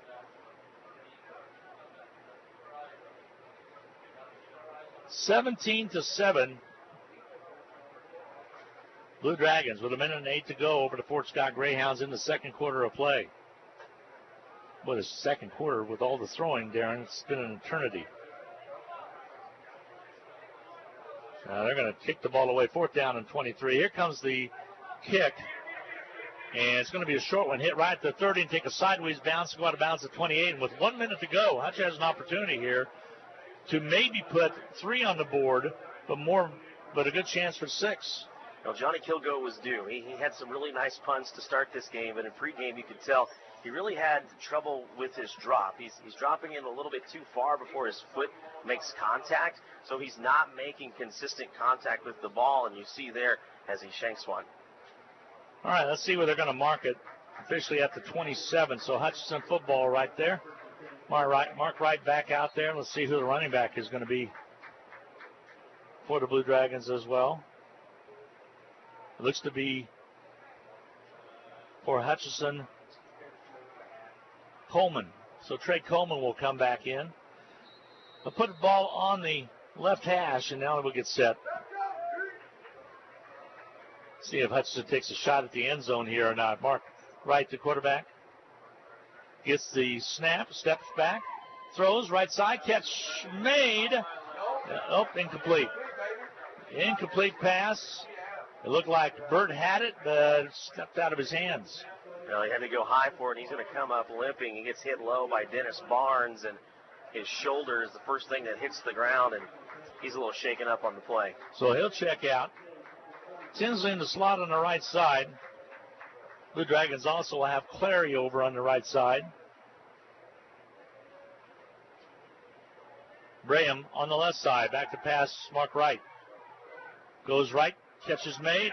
Out of bounds, trying to slip out, and finally out of bounds to the 21-yard line. 46.9 seconds to go before intermission.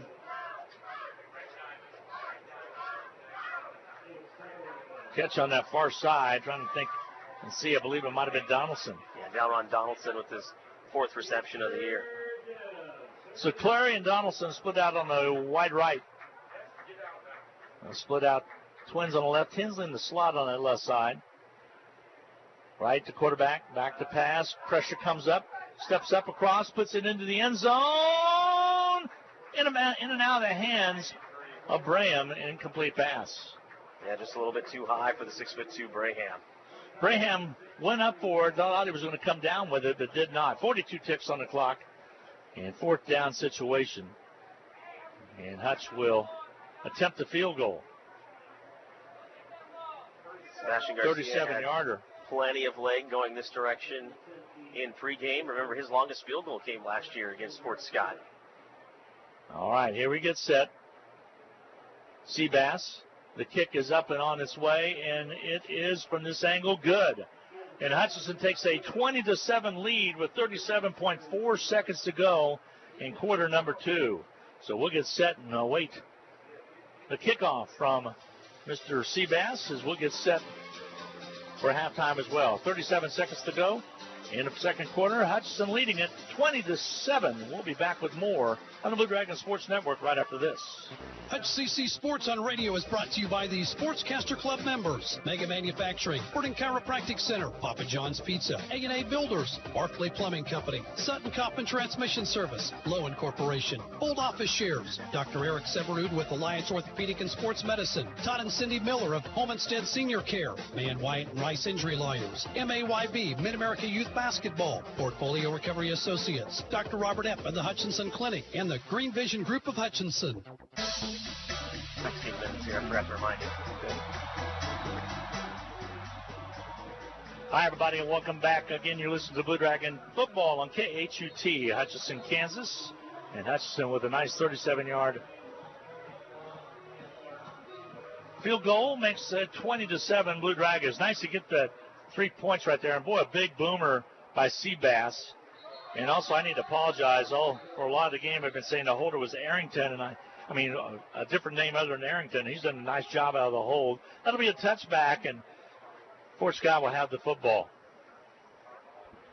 Had a couple texts talking about how loud he can get up here with the coaches. We're in one big press box here, Darren, and covers the whole length.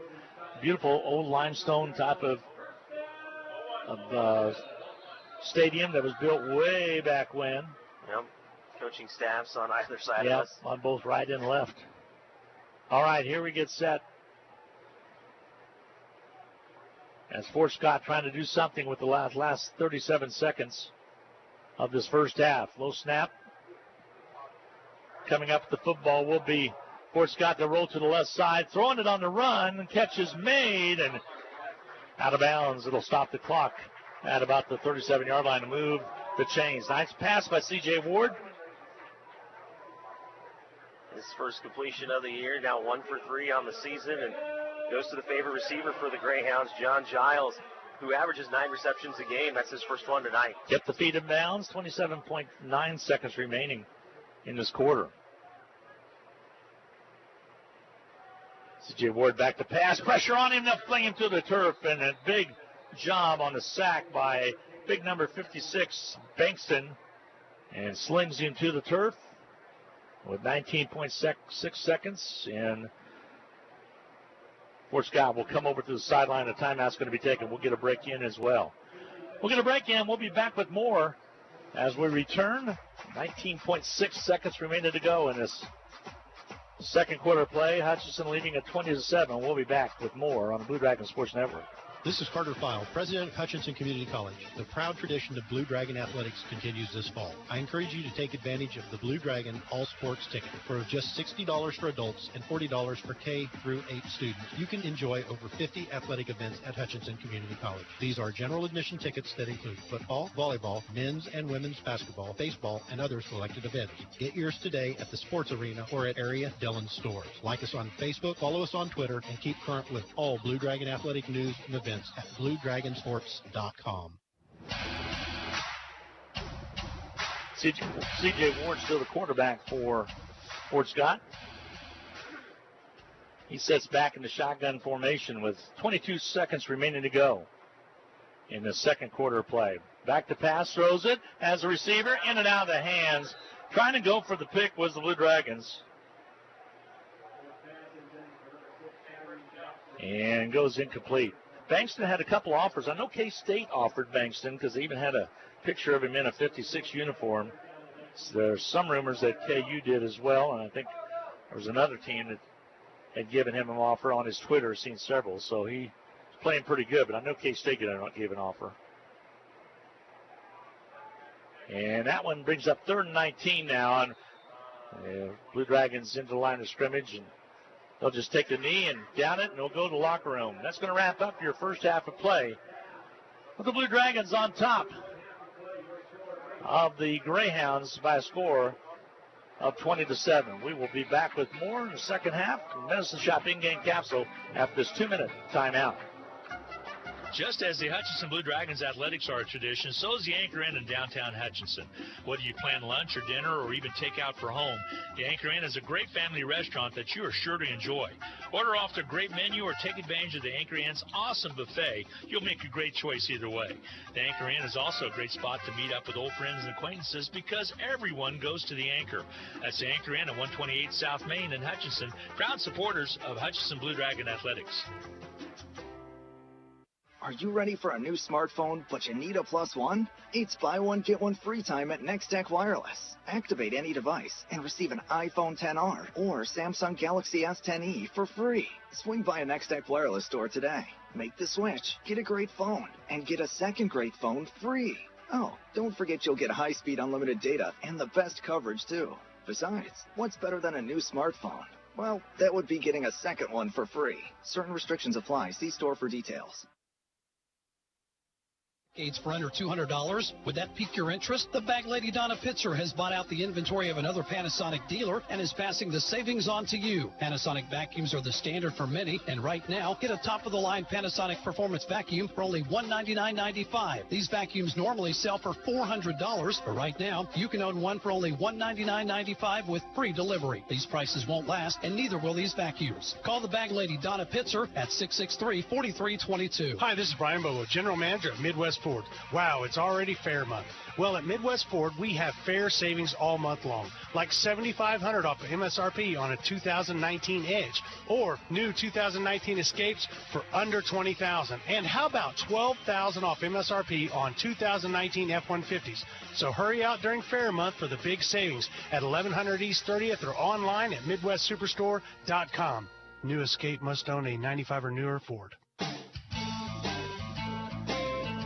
Well, welcome back at halftime. It's about time for the Medicine Shop in-game capsule, brought to you by the Little White Castle at 14th and Main, as Carp will get the stats to us in just a little bit. But, Darren, your thoughts on the first half of play before we get into the Medicine Shop first half capsule? Well, really, the defense only gave up that one big play, and that was to the quarterback Davis on that 56-yard run that had the game as a 3-point ball game after one quarter. And from there, Blue Dragons kind of steadily trying to pull away, get a field goal from Garcia. He's had a couple now in this game, so if there was any thoughts about where his head was at mentally after getting his kick blocked last week with the extra point, and then two of them blocked from chip shot range, 22 and 23. He's really bounced back this week, and he's been given enough time from the line to boot that ball through. So I would say defensively, the only error would be giving up that 56-yard run. Other than that, they've come up with a couple of sacks, and offensively, you'll have to see. Is it going to be Wright? Is it going to be split time between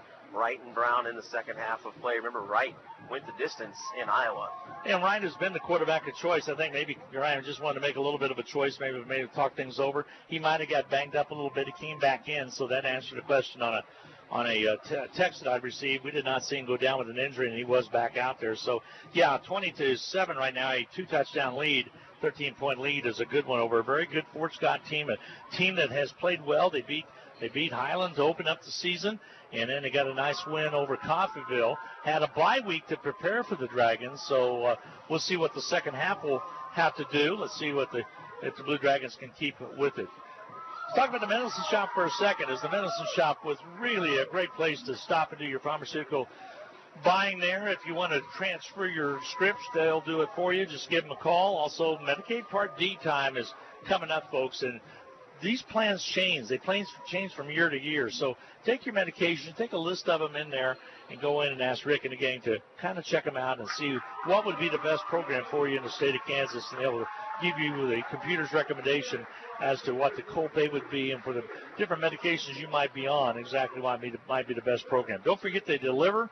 And also, they're just great supporters of all the athletics all over Reno County. They deliver, and as well as also will sell you over-the-counter products at a reduced rate comparatively to other products as well. Don't forget also vaccine time is here.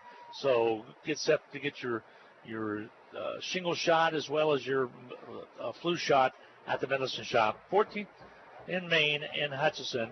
And again, the game started with the 7-yard run by Collins. And 12 minutes to go in the first half of play. A 7-play, 44-yard drive took 3 minutes. And Hutch was on the board to go up 7-0. And Sebastian Garcia connected on a 21-yard field goal on a 11-play, 63-yard drive to make it 10-0. Hutchinson then all of a sudden had a punt return come back against them and made it 10-7. And just a little while ago, Hutchinson got another nice punt return by Tinsley, a 57-yard punt return to put it 17-7, and then the field goal from 37 yards out to make it 20-7. That's where we stand with all the scoring for the Blue Dragons of Hutchinson. We're going to take a quick timeout and get a little break in. We'll come back and talk a little bit more about tonight's ball game. We'll come back and take a look at the stats as well. Again, the Medicine Shop in-game capsule. We'll be back 20-7 at halftime. Hutchinson with the lead. We'll be back right after this. It's football season, when the weather is warm one day and cold the next. Stay ahead of cold and flu season by drinking plenty of liquids, getting enough rest, and keeping your hands sanitized. Come see the friendly folks at Ashcraft Pharmacy, your locally owned Health Mart pharmacy, for over-the-counter medications to help alleviate symptoms. And if you need a prescription, we offer free mail-out, free delivery, or call ahead for our handy curbside service. Go Dragons! From Ashcraft Pharmacy in the Hart Shopping Center, South Hutchinson, and Health Mart, caring for you and about you. In need of a business loan? With the First, you are promised personal service and commercial lending. Whether your business is just getting started or you're ready to expand, the First has solutions to help make your business successful. We're First for you. Find out how our loan experts can help. Visit fnbhutch.bank to get started or stop into a location nearest you. First National Bank of Hutchinson, member FDIC, equal housing lender.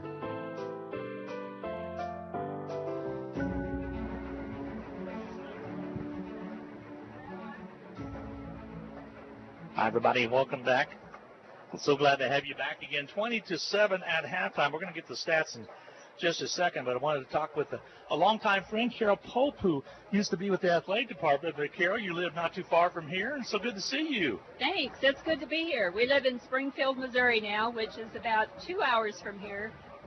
So we try to get to the east side of Kansas whenever the teams played. We've been to several basketball games on the east side, and this is the first football game we've been All right. to. Now, folks, how long have you been gone from Hutchinson, and you moved to Springfield, correct? We moved to Springfield in April of 16. So 3 years already. yeah, All right, a little so over 3 years. I work at Drury University, and this is my 4th school year that I'm there. So time just flies. I can't believe we've even been there that long. So you didn't really retire so much. You still are working a little bit in athletics. Yeah, well, I retired from Hutchinson Community College, but there was such a thing as insurance, health insurance. Sure, you bet. So I am back to work. All right. So, but Springfield, a beautiful place to live and work as well. It is beautiful. We try to get out on weekends. We go visiting the state, and we've decided there is not one straight road in the whole entire state. Well, I've heard that as well. Now, you traveled up. You told me it's about a 2-hour drive, but you kind of took some little roads up here and different fall festivals starting all over the place. We do. There's a lot of little towns all around Missouri that have, starting September, they have their festivals. And so we try to find these little places. I work with high school kids, and one of the towns we went to is one of the high schools that I work with. So we just try to make a day out of it. We visited different towns in Missouri, and then I've never visited Pittsburgh. So we spent some time in Pittsburgh today. Yeah, exactly. And I heard Carp just say Chicken Annie's, so that's a great place to eat as well down there. So a nice little drive, just a couple hours. I know you keep in touch with what's going on back at home, back in Hutchinson, and we're so excited with the Blue Dragons, #1 team in football. That never happened while you were there, so it's good to see it happen, first time ever. And I'm on the website quite a bit, watching what the teams are doing. Yeah, it surprised me. I'm happy for them. Yeah, very surprised. Yeah. Remember a couple years ago, well, it's been about 4 now, when the the Blue Dragons won the national championship, you guys came back and checked on that as well. So we did. And this is actually something new for me because the whole time I was in Hutchinson, I only saw the last half of every football game. Yeah, because you were stuck down selling tickets. I was working, so I'm actually getting to watch a whole football game. Well, so what's it like to live in Springfield? A lot of people talk about the Branson area and they go there for vacation, a lot of tourism down there, but Springfield has a lot to offer. It does. There's when we moved there, we heard there was 10 colleges in Springfield. I'm not exactly sure what those 10 are, but I work just down the street from Ozark Technical College and just down the street from Missouri State University. So there is something going on all the time in Springfield. Yeah, that's a lot of fun to be in a college town. If you got a lot of colleges, that even makes it more fun. So, but I still follow Blue Dragons when the volleyball team plays down in West Plains. We always go down on that day on Saturday and support Coach Hall. Awesome. So we try to still follow Blue Dragons. Well, sports is alive and well, but we certainly do miss you. You did a wonderful job when you worked for the athletic department.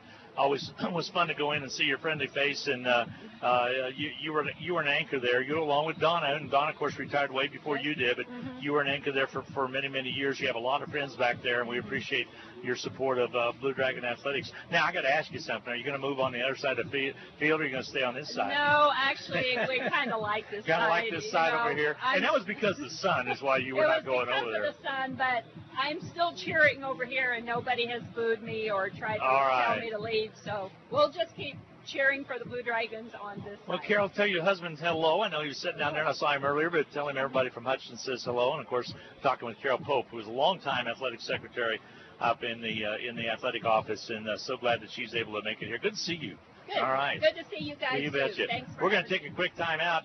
We're at halftime, 20-7, Blue Dragons on top. We'll come back and wrap up some of the stats that we were not able to get to in that first half of play. Hutchinson leading 20-7. We're going to take a full 1-minute break. We'll be back right after this.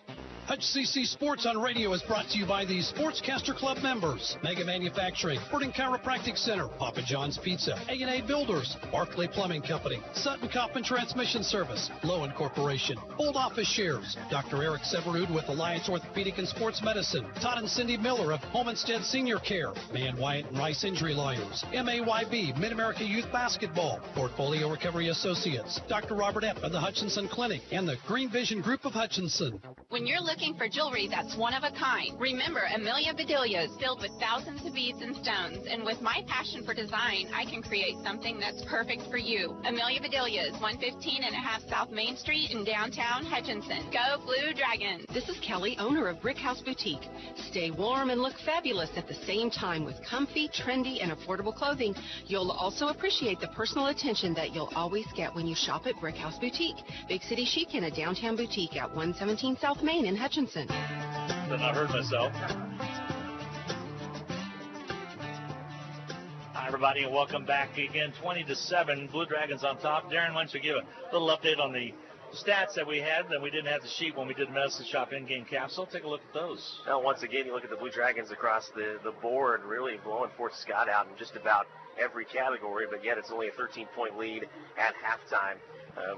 11 first downs for the Blue Dragons and just 3 from Fort Scott. One place that it's kind of level in the rushing department, Blue Dragons with 72 yards, 53 from Fort Scott, but passing a nice disparity in the Blue Dragons' favor, 120 to just 15 yards. The one thing you look at, though, Mark Wright had 102 yards passing in that first quarter, ended the first half with just 109.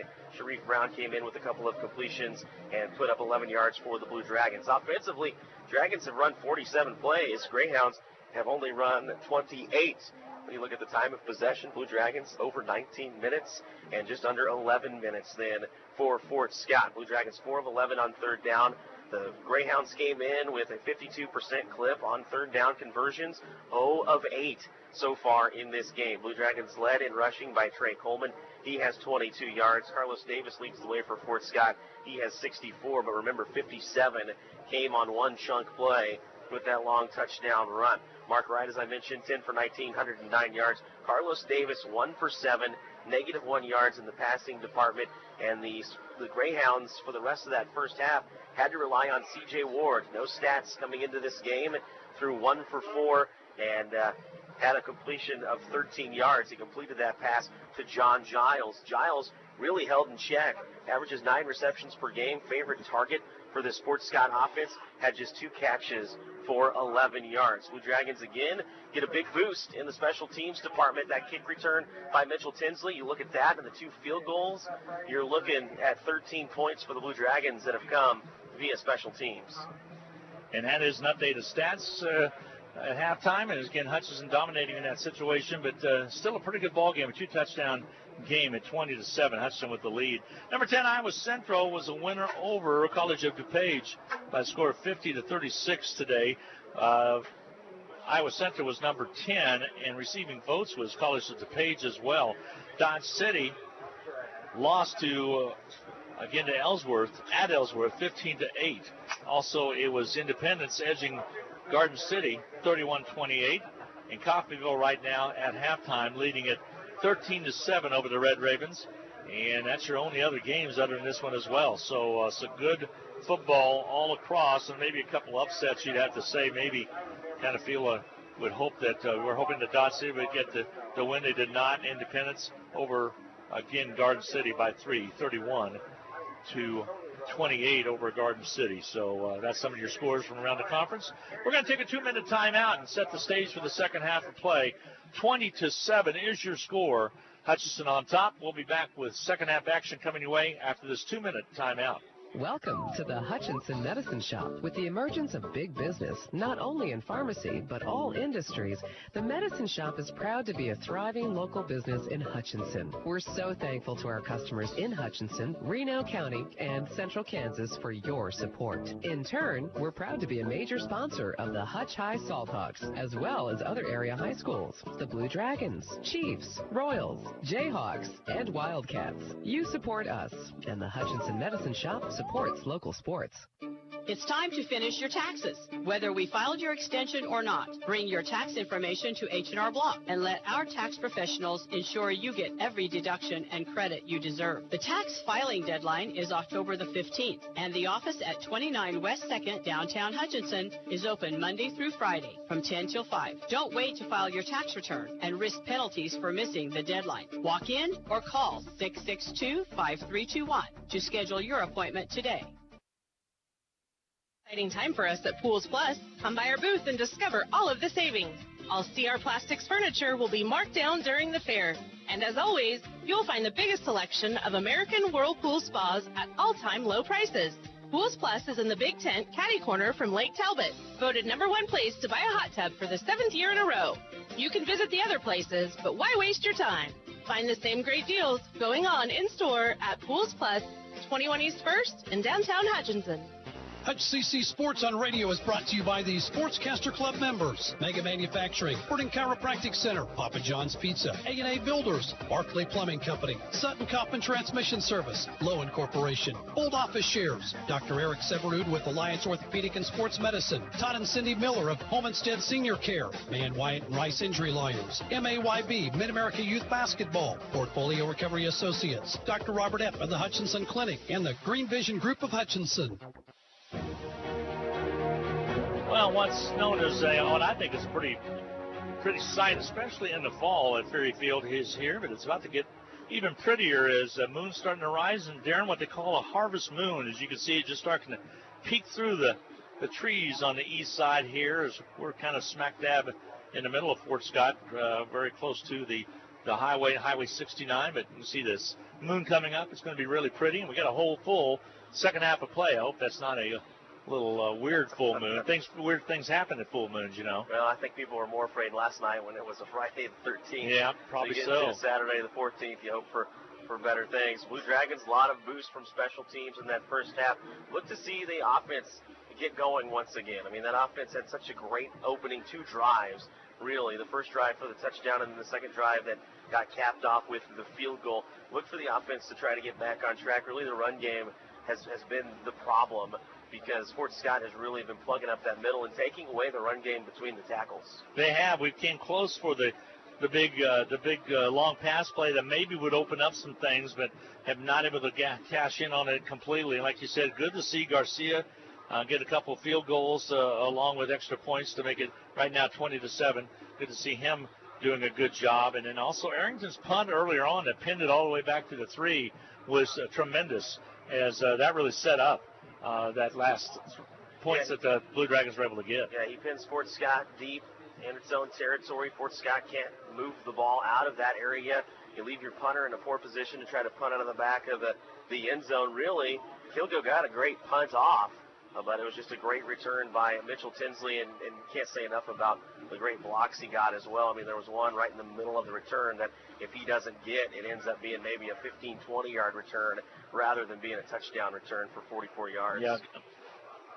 Arrington had muffed one that gave them good field position, but like you said, yeah, he got a really good one, and it hit right at about the 4 and then just went directly sideways. Matter of fact, the Blue Dragon blew by it and was not able to get to it until it finally went out of bounds over there. So we're about set to start the second half of play. Both teams with warming up on the respective end zones, and now Fort Scott takes to the field, and I think they're going to end up receiving here, and we start the second half of play. Blue Dragons will kick off and set up defensively, and we're about set to get underway with the second period of play here in Fort Scott. Glenn Grunwald, Darren Dunn, Steve Carpenter with you on the Blue Dragon Sports Networks. Scott Roberts doing the spotting for Steve Carpenter as well. And good to see Carol Pope. Always good to see Miss Carol. She was a long-time secretary for the athletic department, also for Hutchinson Community College before that. Long kick into the end zone through the uprights, and it's going to come out for a touchback. And it will be Fort Scott's ball, 1st and 10. Now, it's going to be interesting to see what they do quarterback-wise, because they made a change as well with C.J. Ward quarterbacked in the last couple series of downs. Yeah, it looks like he's set to take the field. He was doing most of the warming up on the sidelines before this half here, and I think you have to be worried if you're Fort Scott. You're throwing a guy into a situation against the number 1 team in the nation, and he has to hurry up his decision-making, and it was not good in his first 4 passes. Well, and they got Bartlett as well as Davis down in front of us, and neither one of those are playing right now. To give quickly up the middle to Oliver, and nothing there. Bankston, and we talked about Bankston getting that offer from K-State. He's had offers from Oregon State as well. He's had offers from Texas El Paso. He just continues to get offers from different schools around the nation. But this last week, like we said, the Wildcats, who got a huge win today, by the way, on the road. And the KU's win yesterday over Boston College. Incomplete pass just off the fingertips of John Giles, and incomplete. And he had a couple steps on Ronald Williams. If that pass is on target, Giles is still running. K-State went to Mississippi State, got a big win. So K-State fans as well as KU fans will be ecstatic this week. Again, C.J. Ward, the quarterback, up front. Empty backfield, so more than likely with the play clock down to 6 and movement. What do we have happening here? Is the false start's going to be the call. It's going to go against the wide receiver that jumped over to the far side. Third down and 15. Ball at the 20-yard line now, so that changes the complexity a little bit. It's going with an open backfield, Darren, so it makes you feel like it's going to be a pass play, but not necessarily. It could be a run. But they have trips out to the right side, and we'll be back to pass. Throwing it quickly down the left side. Receiver up there. Catch is made. Catch is made at about the 45, 46-yard line. Threw it into double coverage. There's a flag.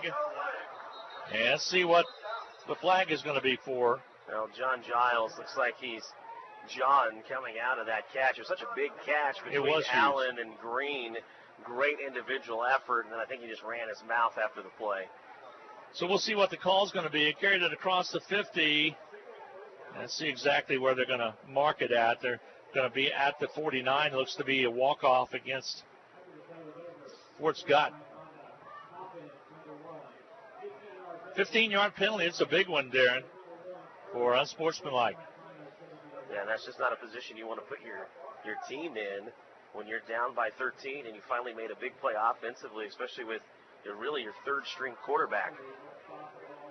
C.J. Ward trying to make a name for himself. Now he'll have running backs in that backfield, but he'll face a 1st and 10 from that spot, and it'll be right at the 34. So what was to be at midfield, back to the 34, but he came up big on 3rd down. Ward, waist high on the snap, gives the ball, he keeps the ball, that is, and he covers up, and he is dropped at the 30. Now, Ward bounces up quickly and try to get the play in from the sidelines. He does. Loss of 4 on the play. 2nd down and 14. Ball's on the 30-yard line, the Fort Scott 30-yard line. We're just underway in the 3rd period of play. 13:34 to go in this 3rd period of play. Trying to get it a running back, and nothing there as he's just engulfed by a Blue Dragon. Number 40 for Hutchinson. Yeah, Kamari Gaines. Gaines comes in and makes his place on the turf known as he throws him for another loss. 3rd and 19. So the ball on the 25-yard line. We started this. Actually, the catch was made at the 50, and he marked it back to the 35. So 3rd down and 19. Ball on the 25 for Fort Scott. 20-7. Hutchinson on top. Man in motion is Oliver. Now he stops in the slot. Holds up, throw on the right side. Catch is made out of bounds at the 30. Little or no gain. So Mooney on the catch from C.J. Watson. It's punt time. 4th and 19 for Fort Scott. So good defensive effort by the Blue Dragons of Hutchinson. That was really the first time Ward looked at anybody other than John Giles in that receiving corps. Whistle stop play here before we could. Okay, they're going to say 4th down and 13 from the 29. So now we'll get set, and we'll punt the ball away. Hutchinson sends 2 receivers back at the 35, and Tinsley along with Cobbin. Here comes the punt. Goes toward Tinsley, makes the catch at the 40, and Hutchinson will set up shop right there. So the Blue Dragons football with 12:33 to go in this 3rd period of play, and Hutchinson will see who they trot out at quarterback. Mark Wright came back in there, but we have seen Brown as well tonight. And Blue Dragons still on the sidelines. Now they break huddle as we get set. Hutchinson leading by 13, 20-7, 12:33 to go. Steve Carbonine reminiscing about the 4 overtime victory Hutchinson had long ago. It started off as a afternoon game, ended up being a nighttime game just about. Handoff straight up the middle, up to about the 45-yard line, still churning. Lots of maroon jerseys and a Blue Dragon runner way underneath on the stack.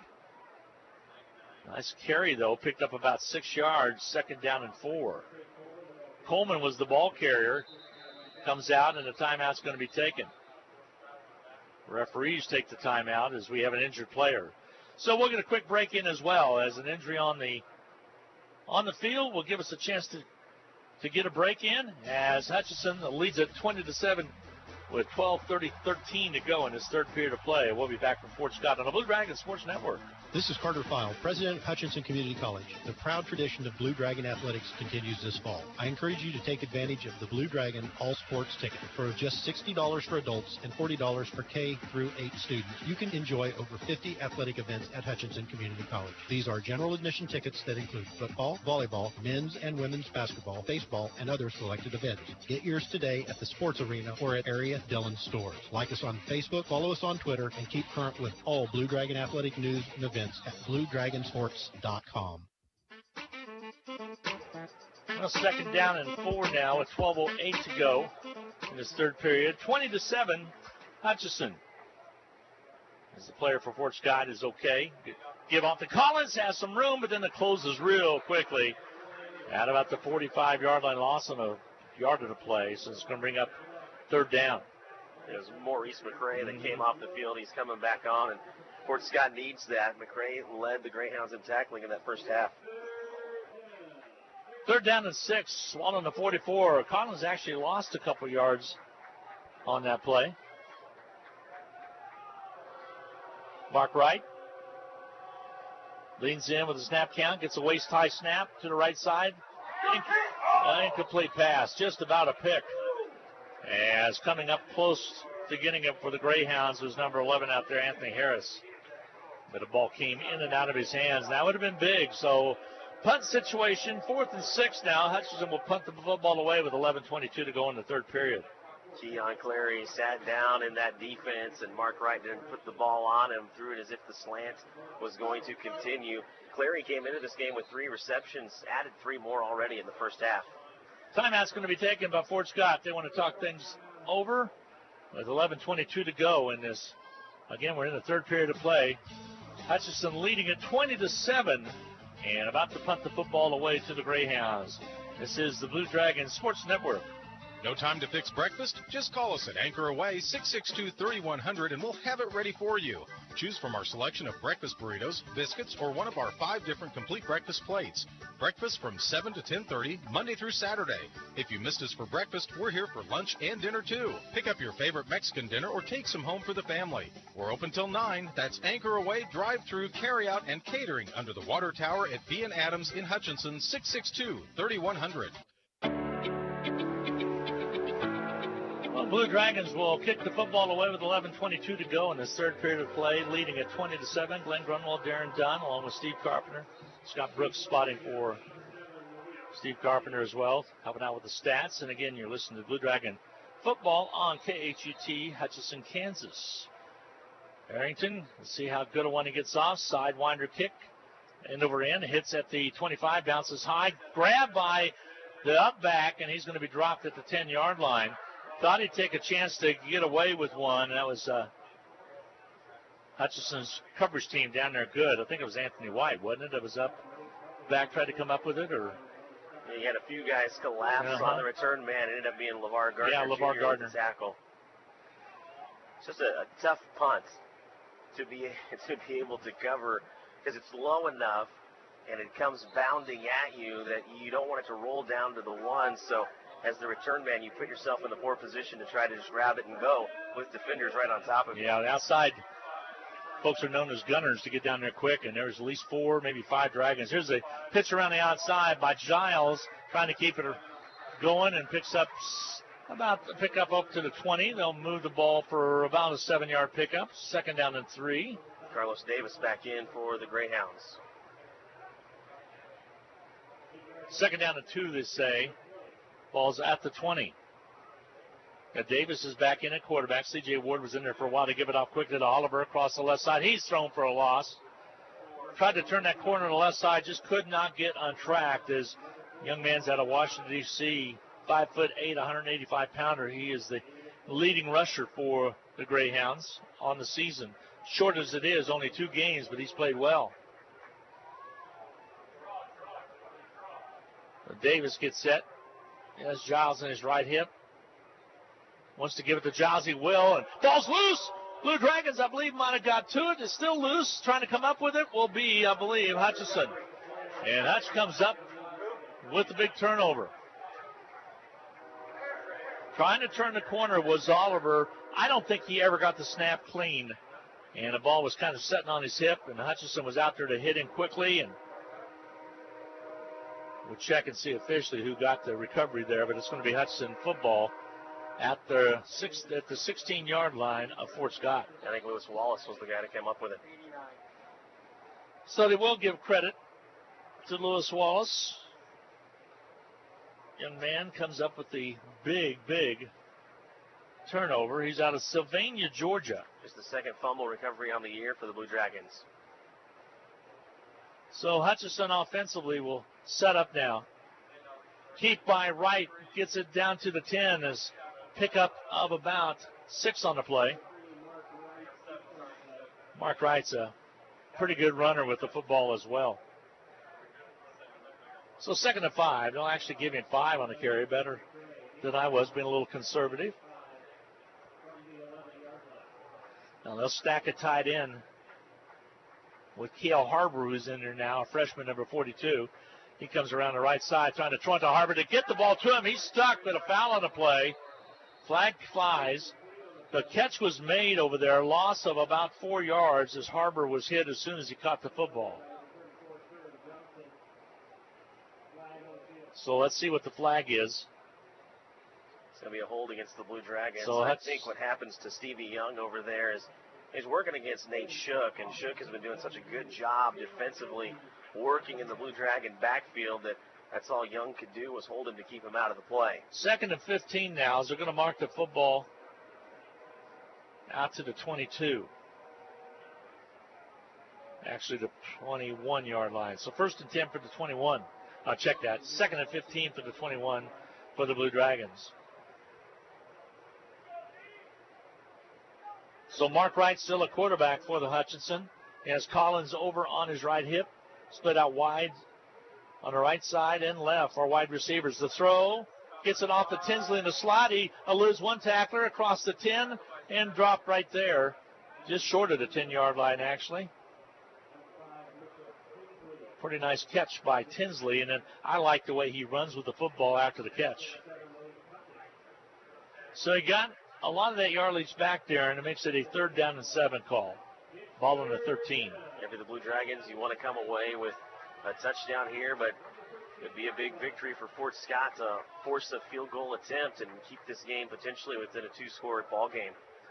Mark Wright, the quarterback, has Collins on his right hip. Back to pass. Throws to the left flat. Close to the catch, didn't get it made, though. Incomplete pass, incomplete. Intended receiver was Burt on that far side. We talked about his injury earlier on. That time he had to go down low for it. 4th and 7. And you're right, Fort Scott has held. Hutchinson will try the field goal. So the Blue Dragons will come in. Arrington will hold with 8:35 remaining to go in this 3rd period of play. 30-yard field goal forthcoming. Attempt at least by Seabass. Sebastian Garcia. Here comes the kick. It's up and on its way. It is no good. Wide to the left side. So your score with 8:30 to go in the 3rd period of play. It's the Blue Dragons 20. Fort Scott 7, and Fort Scott will take over on downs after the miss, that is. And it'll come back out, and they'll get set to send in their offense to try to get something done. Garcia now 3 for 7 on the year. He'd had some success here. They'll mark it at the 20 tonight, at least, but that one was just wide left. I think that's really the first one he's missed this year that you can really blame on him. Last week, all of those were blocked. He never had a chance to get the kick off. And the timeout's going to be taken by the Blue Dragons, so we'll get a break in as well. Hutchinson leads at 20-7. 8:31 to go in this 3rd period of play. A 13-point Dragon lead. We'll take a timeout, and we'll be back on the Blue Dragon Sports Network. Are you ready for a new smartphone, but you need a +1? It's buy one, get one free time at Next Tech Wireless. Activate any device and receive an iPhone XR or Samsung Galaxy S10e for free. Swing by a Next Tech Wireless store today. Make the switch, get a great phone, and get a second great phone free. Oh, don't forget you'll get high-speed unlimited data and the best coverage, too. Besides, what's better than a new smartphone? Well, that would be getting a second one for free. Certain restrictions apply. See store for details. With 8:31 to go in the 3rd period, Hutch up by 13 down in Coffeyville. Coffeyville has just tied Butler at 13 all in the second half of play. That's the only other remaining game along with ours in the conference tonight. So the number 2 Butler Grizzlies with their hands full. That's always a war between Butler and Coffeyville. All right, back to pass. Again, back in there. C.J. Ward, and his pocket collapses. Throw on the outside. Had the receiver. Didn't get it done. Incomplete pass. Just led him a little bit too far. He'll have to check out because his helmet came off.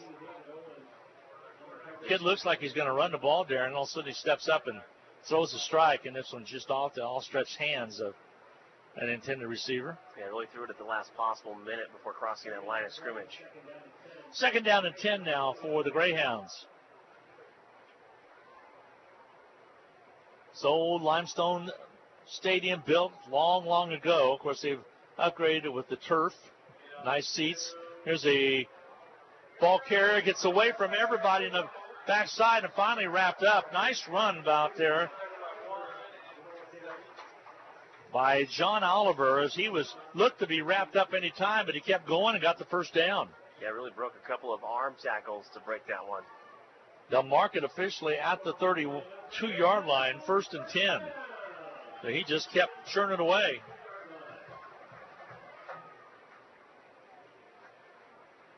Again, Davis back in a quarterback, passing outside, incomplete pass. Slipped out of the outstretched hands of Denzel Money, and he looked like somebody going after a hot potato as he just could not get to the football as it came off his hands. Yeah, he really wanted to try to secure that ball and go, but he forgot to secure it.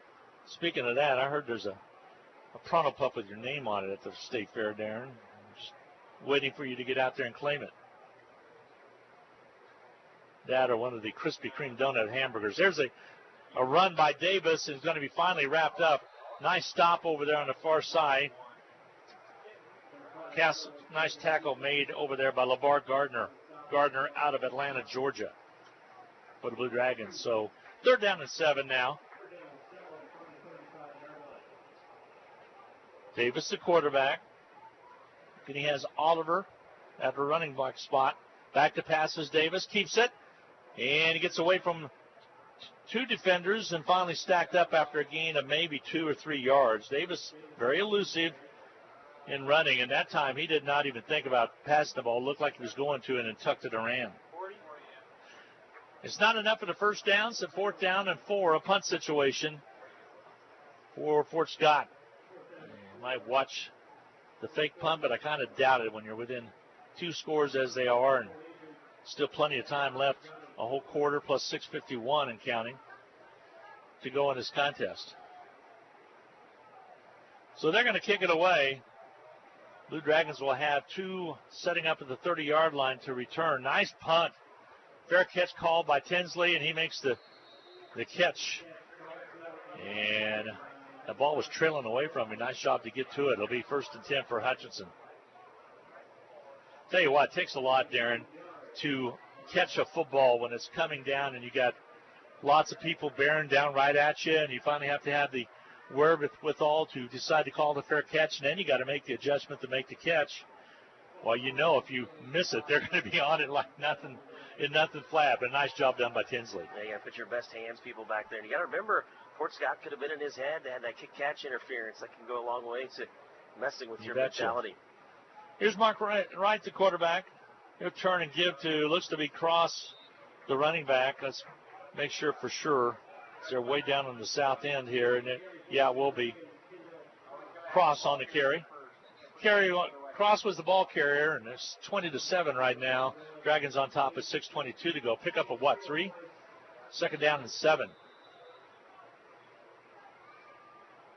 So Hutchins had Coleman in there. Now they have Cross, bad snap, and a flag on the play. Second time Shook has gotten a little bit of a jump and gotten into that neutral zone. So it might be a neutral zone infraction against Fort Scott. It will be on the defense. You're correct. And contact was made.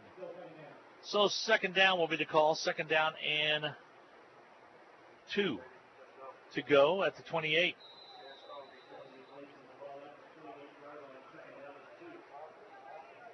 So Mark Wright, the quarterback, back in the shotgun. Barks out the call. Return to give quickly out to Cross, and he stumbles across and gets the 1st down. Boy, he's 1 step away from being able to break it as he carried it forward. That's why it's so important for Fort Scott to have Maurice McCray in there. He's the one that just gets enough of him to bring him down. Otherwise, he's off to the races. So 1st and 10, Hutchinson. Ball on the 37 now. See if Hutch can get a nice long drive and get a score here. There's a quick opener by Cross and across the 45 up to about the 47-yard line. Close to the 1st down, and will be a 1st down. They move the chain. So Cross is coming in and being quite effective at that running back spot. You wonder early in the game why teams, they keep going into the tackles when they're only getting 1 and 2 yards at a time, and you're losing on carries, and this is why, because eventually that C opens up. Twins to the right side, single wide out to the near side, and Clary on my near side. Tinsley in the slot on the far right side. Mark Wright, the quarterback for Hutchinson. In the shotgun. Turns and gives again to Cross, and he'll carry it forward across the 50 down to about the 47-yard line. Well, I like the way how hard Cross is running with the football. Now you're at the point where you keep picking up 5+ yards at a time, running up those tackles. You just keep doing it until the Greyhounds can stop it. 2nd and 5. Just keep giving the ball to the running back, and here he does it again. Gets it off the Cross, spins away. Might have had the first down. Now he's knocked backwards, but I think the line judge is going to say, hey, he got to the 42, 1st and 10 Dragons. Yeah, forward progress takes him a yard past the marker. So a great job by the Blue Dragons. Kendall Cross. And you're starting to see this defensive line before Scott get gassed, and they're making some substitutions. Brunswick, Georgia is where he is from. Now keeping himself is going to be a Mark Wright. He gets across the 45, falls forward to about the 32, 31-yard line. They're going to mark it at the 32, just short of the first down. It'll be about a 9-yard pickup. So 2nd down and short for the Blue Dragons with 4:22 to go. Hutchinson just methodically driving down the field, giving it to Cross now. This time it was Wright. Wright will keep it. It gets straight up the middle. Wright sidesteps one, slides to a stop at the 20 or 25. And now a little stuff going on. Clear back at the 33-yard line. Referee steps in between a couple players. One Blue Dragon down on his knees. And a flag on the play, so we'll sort this one out. Hutchinson had the first down on the run by Mark Wright and a little bit more. Yeah, you'd have to think this will be after the play, so that play should stand. So 4:11 remaining to go in this third quarter of play. And one of the Fort Scott players indicating that it was against the Blue Dragons. They're still talking it over. So let's see exactly what they're going to sort out here with 4:11 remaining to go in this third period of play. Hutchinson leading 20-7. Blue Dragons have taken a lot of time off the clock on this drive. Done a good job of ball control, primarily Cross it that they're going to give the personal foul against Fort Scott. Automatic first down is what it will carry with it. And the player was kicked out. So they had disqualification by one of their players. Fort Scott will try to get the indication as to who it was. That was Malik Robinson, and that's too bad for Fort Scott. Comes in as this team's leading tackler. So they're coming over to explain it now. Malik Robinson will be disqualified. And they'll mark it all the way down inside the 15 to at about the 14-yard line, 1st and 10 for Hutch. So let's see if Hutchinson can take advantage right now of this. Mark Wright, the quarterback. He has Coleman in that backfield with him. Return to give to Coleman. Coleman spins away down to about the 11-yard line.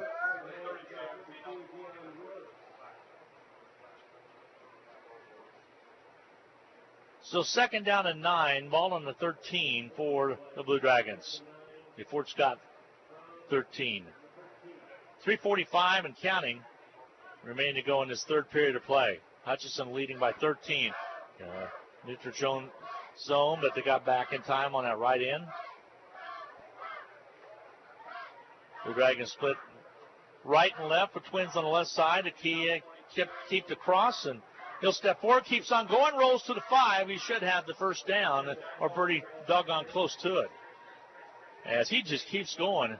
So impressed with that young man on how hard he runs with the football.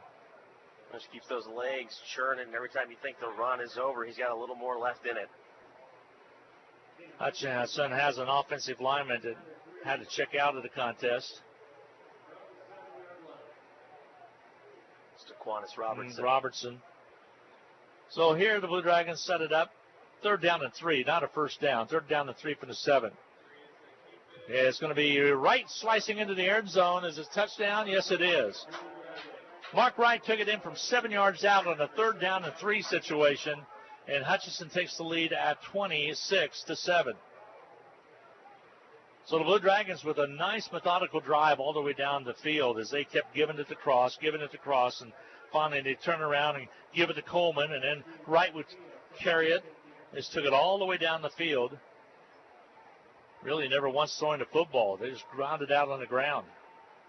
Here's the point after now with 2:46 to go in the third to try to make it a 27-7 lead. Garcia, there's the hold. The kick is on its way. It is up, and it is good. And your score with 2:46 to go in the third period of play, it's the Blue Dragons 27, Fort Scott Greyhounds 27. This is Blue Dragons Sports Radio Network.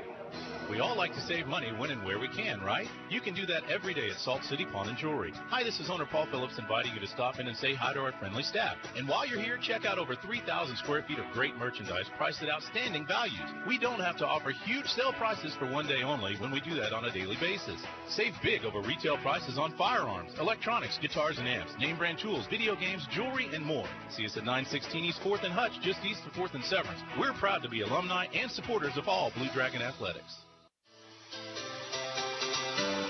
10 plays, 80 yards in 3:05.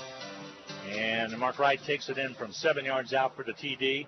Makes it 27-7 right now. Blue Dragons on top. Nice drive, Darren. Yeah, the two touchdowns that this offense has produced, the first one within the first 3 minutes of the game, and that one you just saw, both capped by 7-yard runs.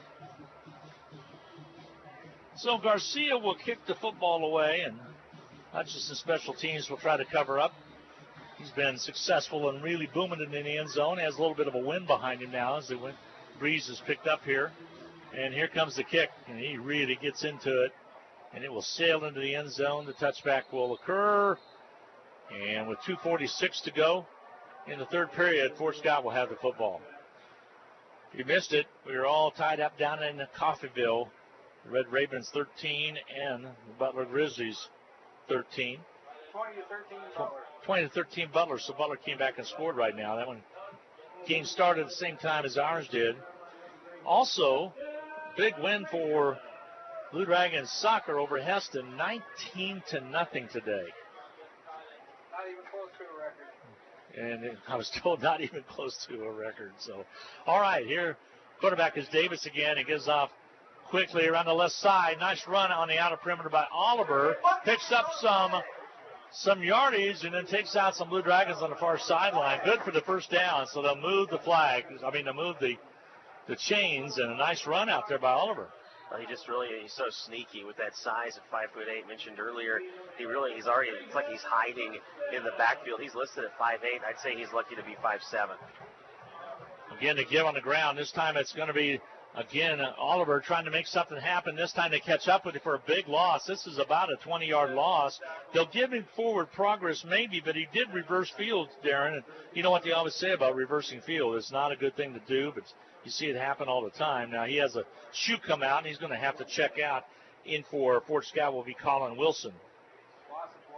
So loss of 12 on the play with 2:10 to go in the third period of play. Second down and 22 on the 28. Again, back to pass. Davis rolls to his right, has a receiver out there. Incomplete pass. A great break on the ball by Justin Gardner to break the ball away from the receiver. Mooney was the receiver. Mooney, M-O-O-N-E-Y was the receiver out of Alabama, and came back on the ball defensively. Nice job of coverage. I'll tell you what, these defensive backs are good, but these linebackers are getting better and better as well. This defense is kind of surreal. Bankston is just a beast in the middle. Now you're facing third down and 22. They're going to pin back their ears and come, show them blitz. And they will come with the blitz. Straight up the middle. Here comes a pass on the outside. Incomplete pass.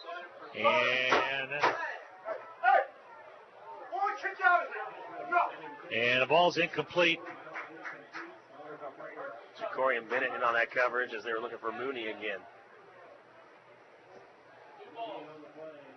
So an incomplete pass makes it fourth down and 22 on the 28. So Fort Scott will punt the football away, and Hutchinson will have another opportunity to grind some time off with 1 minute and 52 to go in the third period of play.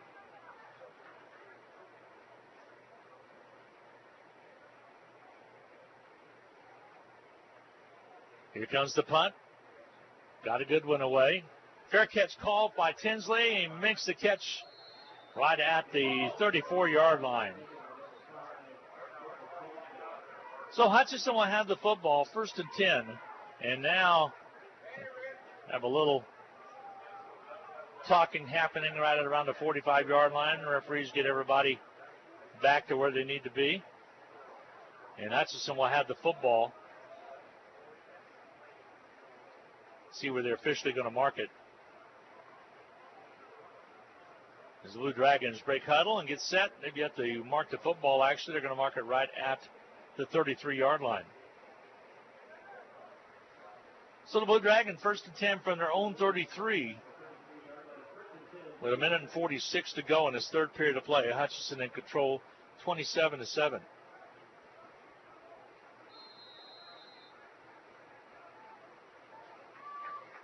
Long snap count by Mark Wright. Looks to the outside, has Twins on the near side, sends a man in motion.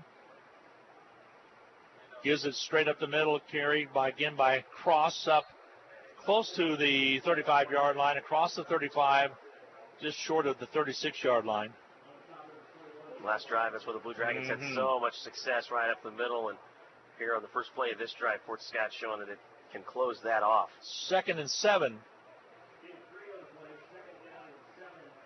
So the ball just knows the football just across the 35-yard line. Here's the snap, the turn. They give to Collins. The cross gets across all the way to the 45-yard line. Finally stopped right there. Should move the chains, and it will be a 1st down. Cross has been solid tonight. This third quarter has been just about all his. So the 1st down happens there, and I think he's going to remain in there at running back. Oh, Nate Shook has to be so mad at himself. He had Cross in the backfield before he was able to break free for that 1st down run. They're showing blitz on the outside. Here they come. They give again to Cross. He puts his head down and just bulls his way forward to the 49. Pickup of about 4. Maybe 5. Actually, they're going to say 4. So 2nd down and 6. Pulling out and leading the way over there, Connor Lears. He's been the highest-rated offensive lineman for these Blue Dragons the last 3 games. Inside the 30 seconds here in the third period, this could be the last play of the quarter. Right to quarterback. Waist-high snap. Keeps it himself, dances a little bit. Gets back across to the 50, picks up maybe a yard. And brings up a 3rd down and 5 with 10 seconds remaining to go in the quarter and the clock moving along. Nate Shook really getting tired. He's putting himself in great positions to make tackles. He's just whiffing on those tackles in the backfield. Timeout's going to be taken. We'll get a break in as well with your score.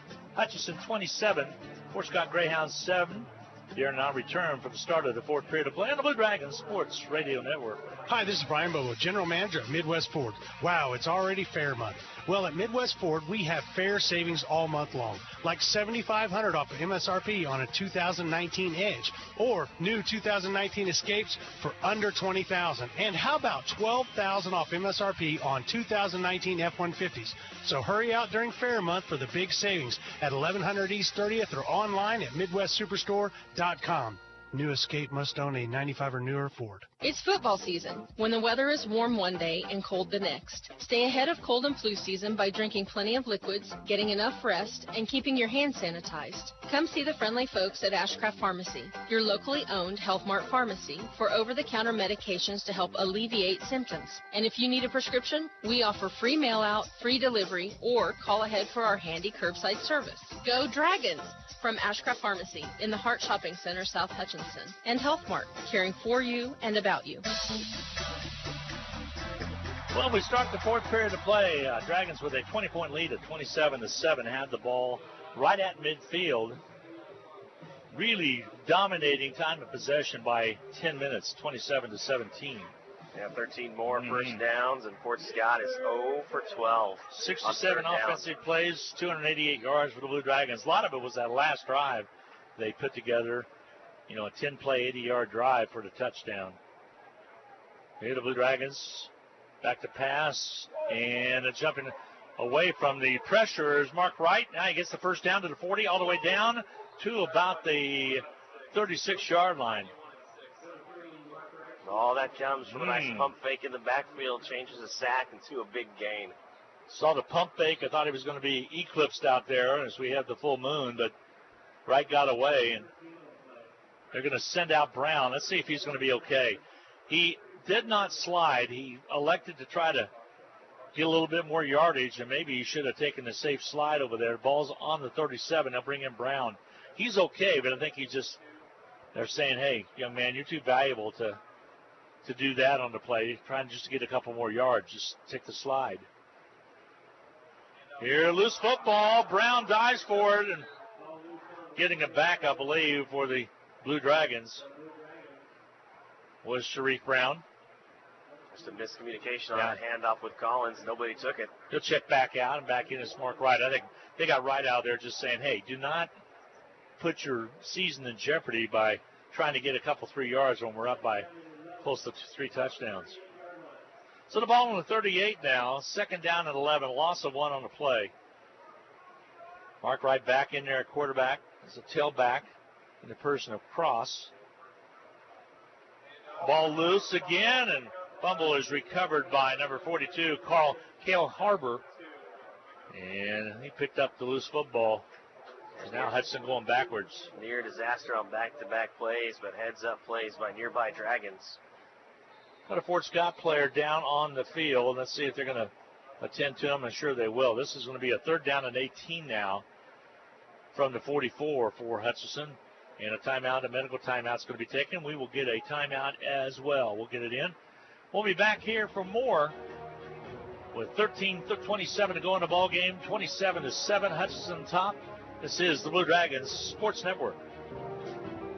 In need of a business loan? With the First, you are promised personal service and commercial lending. Whether your business is just getting started or you're ready to expand, the First has solutions to help make your business successful. We're first for you. Find out how our loan experts can help. Visit fnbhutch.bank to get started or stop into a location nearest you. First National Bank of Hutchinson, member FDIC, equal housing lender.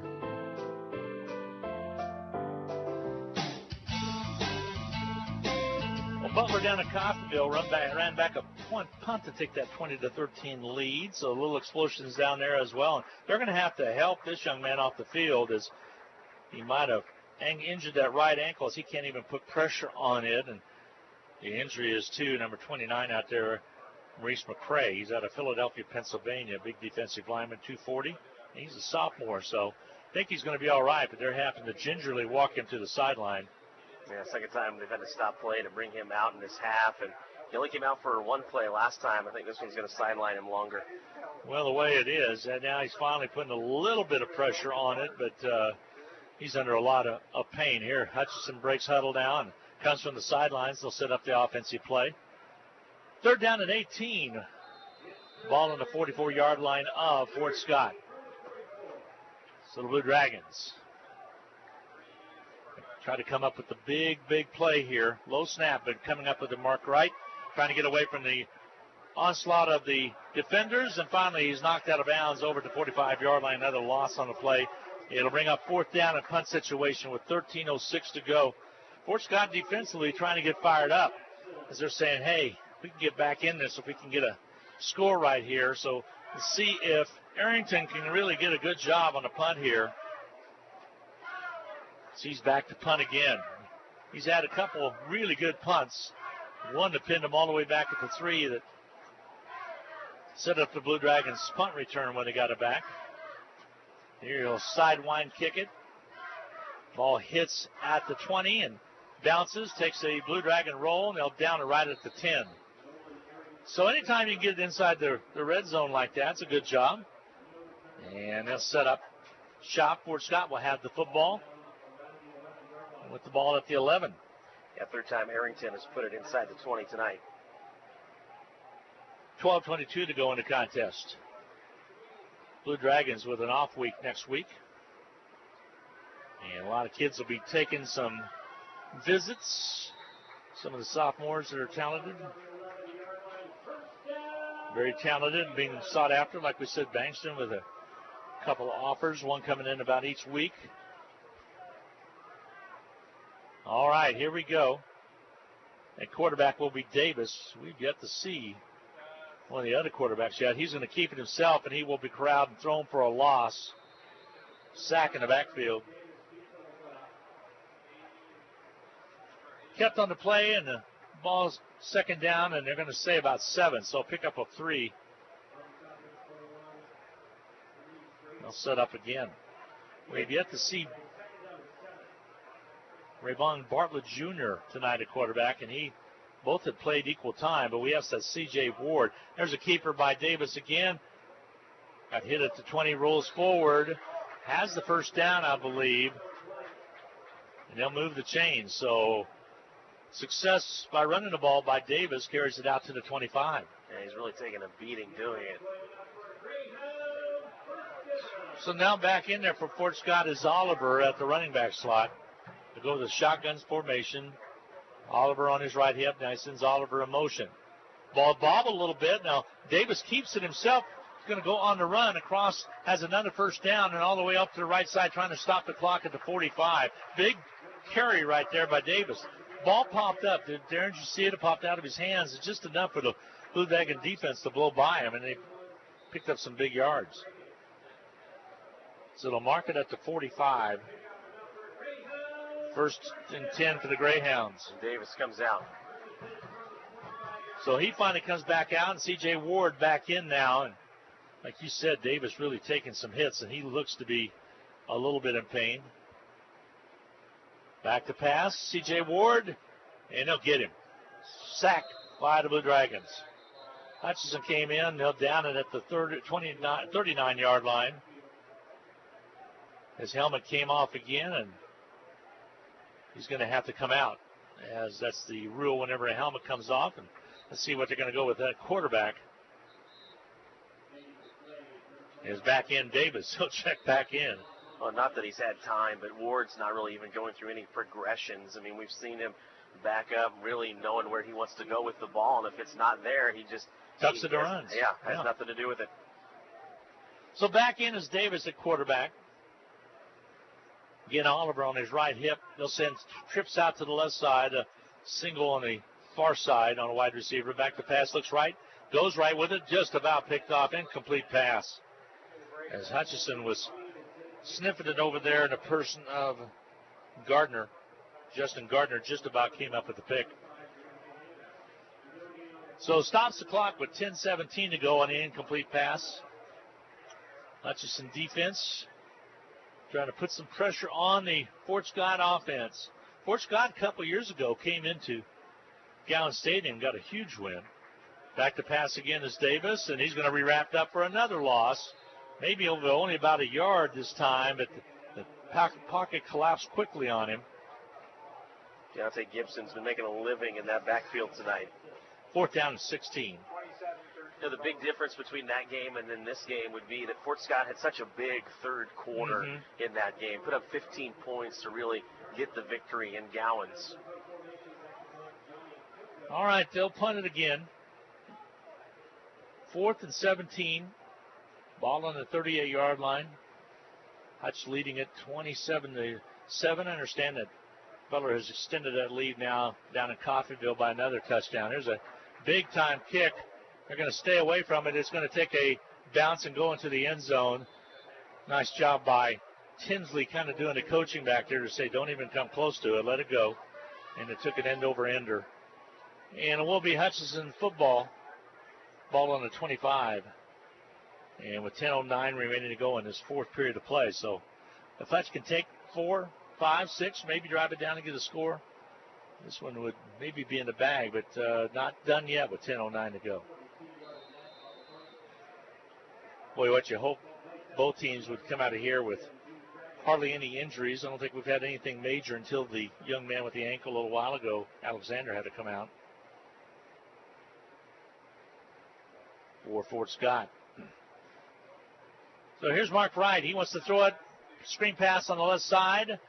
Sidesteps a couple of defenders. Out of bounds on the far side. After a pickup of close to 7 yards. Let's check it. They'll see where they mark it at. Not that much of a pickup. Only about 3. So 2nd and 7 on the 23.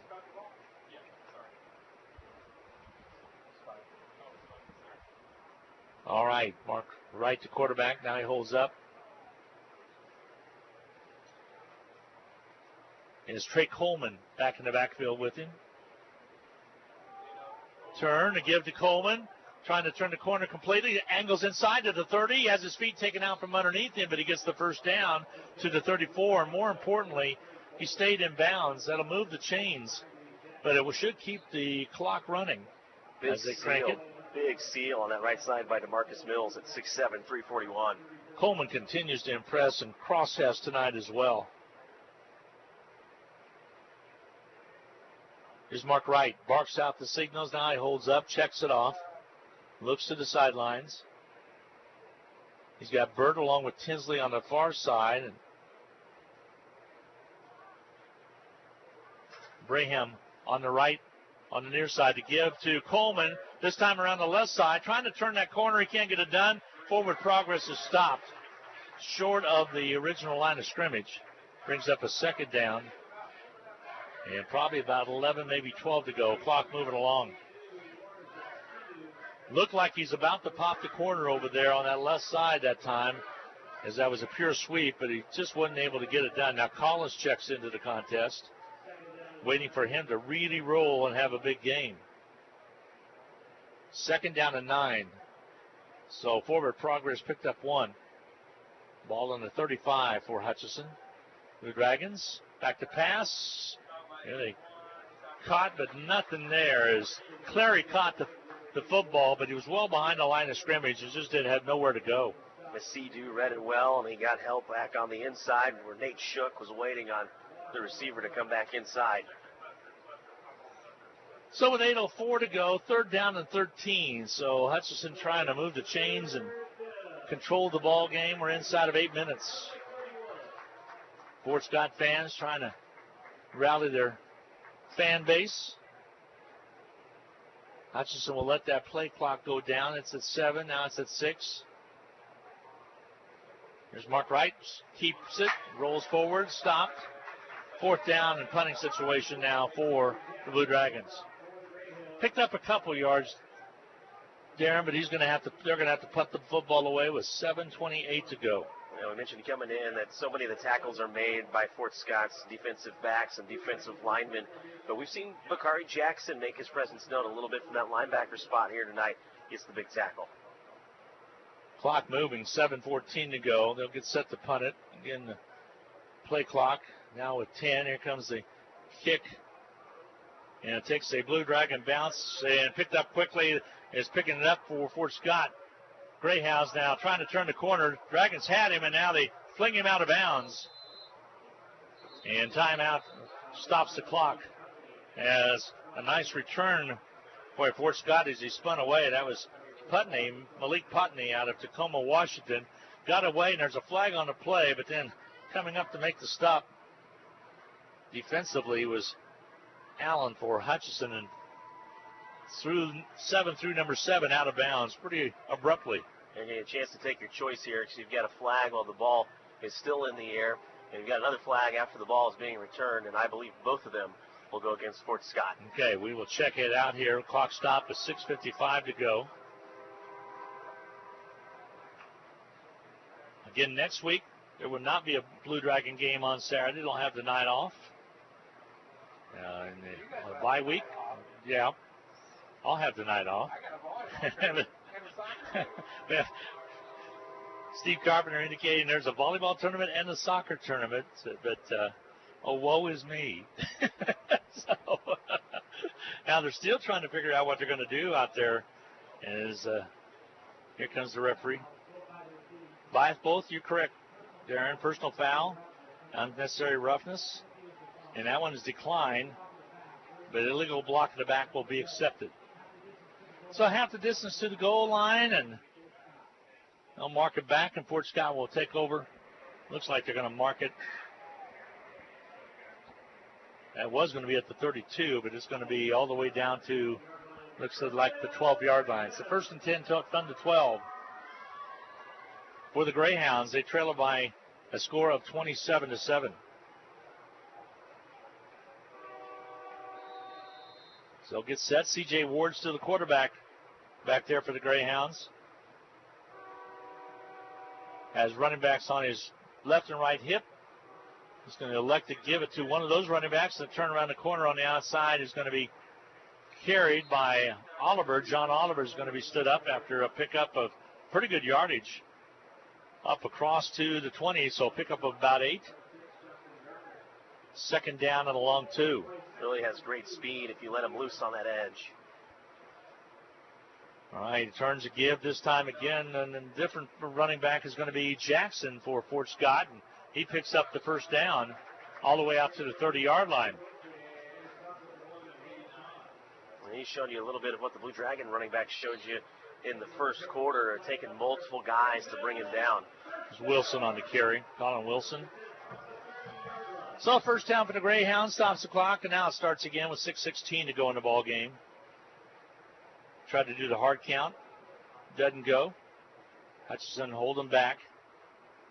Now here comes the snap. They want to throw the ball. Has a receiver out there. Catch is made at the 41 by John Giles. Giles brought it in. Coverage was out there pretty good by the Blue Dragons, but timing route as he caught it, took it out of bounds, stops the clock with 6:03 to go. Might get 15 added onto this for roughing the passer.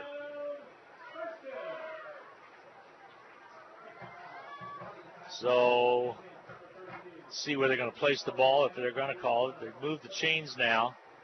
They'll add 15 to the end of this.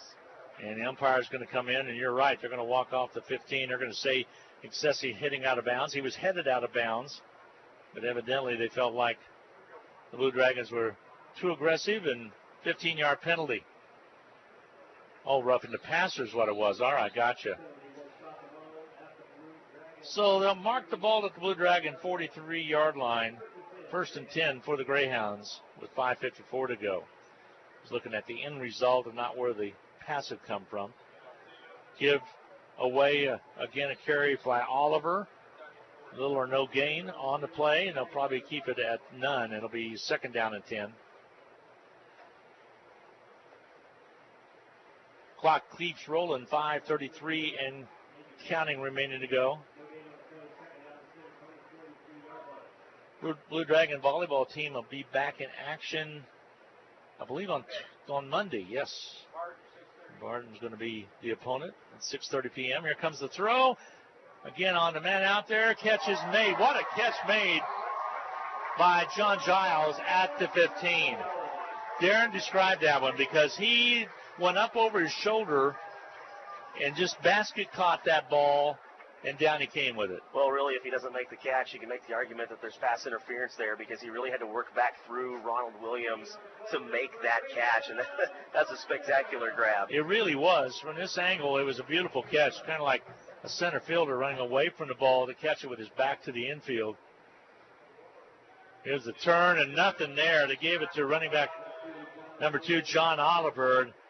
Hutchinson reacted with a big-time sack, and coming up with the sack as usual defensively for the Blue Dragons, just doing a great job. We talked about him, Latrell Bankston.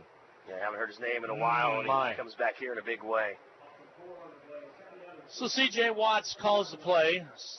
Loss of 4, 2nd down and 14. Ball at the 20 of the Blue Dragons. Fort Scott on the drive. 4:28 to go. Sent a man in motion.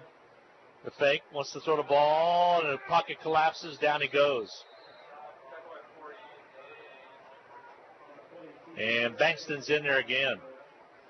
Bankston was in there again. He just keeps coming. And he's who put the explanation on the win last week with the sack of the quarterback up in Iowa Western with 6 seconds to go. And right here was another one. 3rd and 20. Ball on the 26-yard line of Hutchinson. 3:57 to go. C.J. Watts, the quarterback again. Wipes his hands, claps his hands. Now back to pass. He's one on the right side. Incomplete pass. Flag on the play. It's going to be a trip call and pass interference against the Blue Dragons.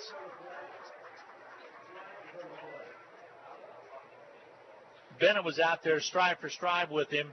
I'm not sure it was a catchable pass, but anyway, he was tripped, and a flag came out immediately. 15-yard penalty from the spot, and it'll be an automatic first down to go along with it with 3:41 to go. Yeah, this is similar to what we saw last week. This is an exception to the rule in the NJCAA, where even though normally you would only move the ball half the distance to the goal, you're inside of that, it still becomes a 15-yard penalty when it's inside the 2. 1st and 10 from the 11.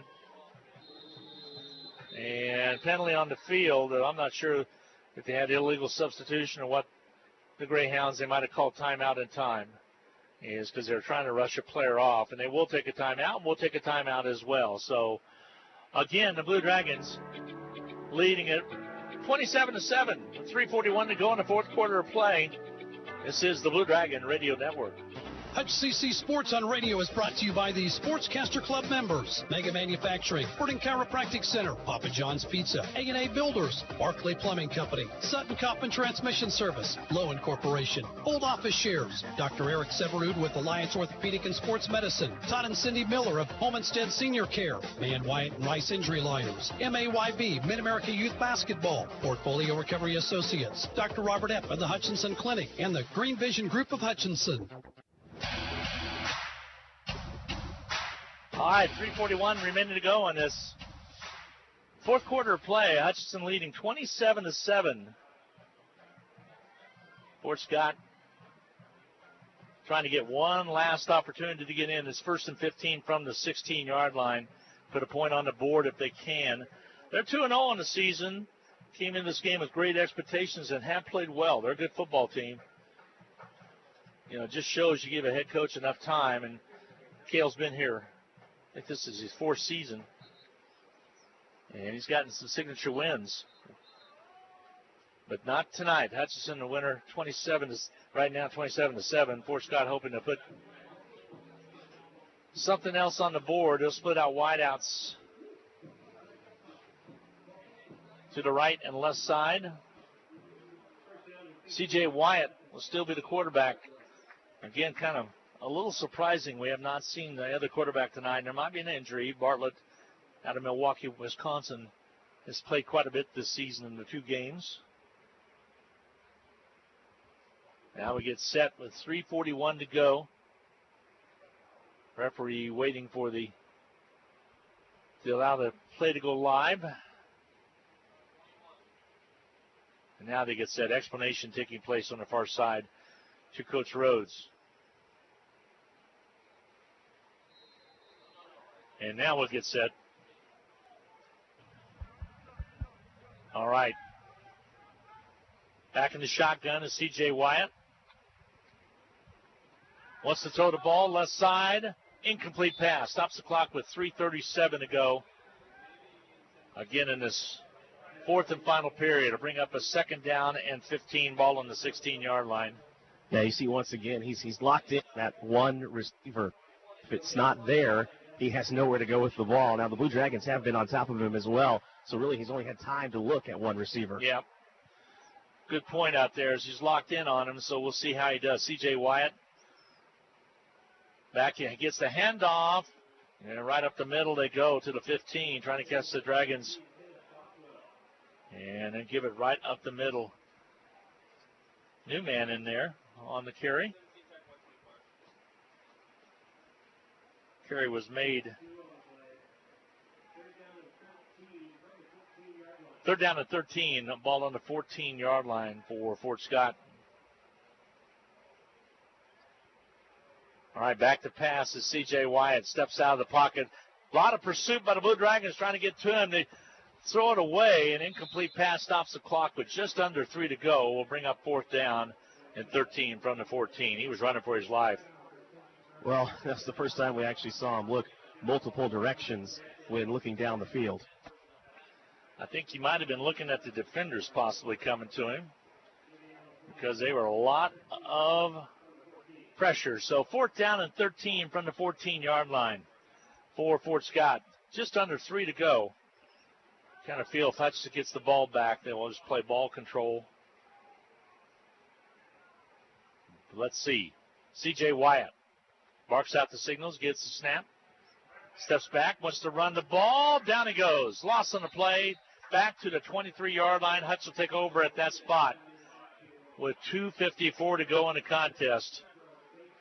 And Hutchinson should remain number 1 when the poll comes out. Those polls, by the way, have moved to Monday now coming out. And Hutchinson with a nice win here at this time, 27-7. And more than likely you'll see ball control right here. Stay tuned on the post game. We'll chat with Coach Rhodes right away. I'll do a quick recap when we return and then get into the coaches show and then come back and wrap up the Medicine Shop post-game capsule brought to you by the Little White Castle at 14th and Main. So Hutchinson will set up now. They'll set to protect the football. The turn, a give again, this time cross back in there again, goes forward to across the 20 to about the 24-yard line. A whole host of defensive players out there. First man in that I saw get off the pile was big number 90, and that would be Kalki with the tackle. 2nd down and 7, a gain of 3 on the play for Collins. Blue Dragons look to the sidelines, get the call. We saw Maurice McRae come out of the game earlier. Remember, he limped off. He's back out there defensively. Well, boy, that's surprising because he couldn't even put pressure on the ball. Turn this time again to cross again. Stays on his feet, rolls forward to the 30. Very close to the first down, but let's see where they officially mark it. It's going to be a little bit short. Yeah, it's going to be a little bit short. 3rd and 1. So Hutchinson will have the ball 3rd and 1 on the 30 with 1:53 to go. Again, I'll take a quick 2-minute timeout, come back and do a quick recap of the scoring primarily, and then we'll get set for the coaches show. It'll be a happy one tonight with 1:40 to go here. The 27-7 Hutchinson on top, and this will be the 100th victory for Coach Rhodes. Same spot where he got his first. Give up the middle, nothing there. Collins will be held for a little or no gain, maybe a loss on the play. Stops the clock with 1:22 to go. Fort Scott called a timeout. We'll get another one in as well. So with 1:22 to go in the contest, Blue Dragons again lead at 27-7. And we'll punt the football away to Fort Scott when we return on the Blue Dragons Sports Radio Network. Hi, this is Rob, and I want to tell you about one of my favorite places in Kansas to get a melt-in-your-mouth cheeseburger. It's RV Drive-In, where they've been serving up fresh food, not fast food, since 1948. They're famous for their burgers, but you can also try their homemade pork tenderloin sandwich, patty melts, BLTs, and so much more. Tuesday, Thursday evenings, Friday, and Saturday, they make their homemade onion rings that are the best I've ever eaten. RV Drive-In, Kansas' oldest drive-in at 201 East Avenue A and online at rvdrivein.com. Go Blue Dragons! Hi, everybody. 27-7, 1:22 to go in the contest. Blue Dragons on top. Darren Dunn will be chatting with Coach Rhodes in just a little bit. Hutchinson pinning their ears back and doing a good job. They will punt the football away here defensively. And I think that big drive, Darren, that they had, the 80-yard, 10-play drive that took off 3:05 in the third period, really kind of set the tone. Fake punt. And up the middle goes the Blue Dragons, and they should get the first down, I believe. It's going to be close, so mark it at the 31.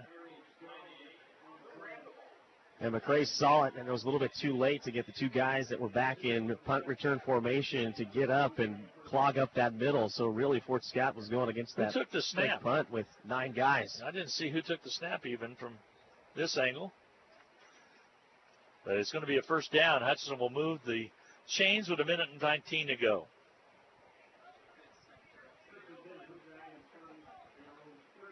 So the Blue Dragons will have the ball 1st and 10 from the 32.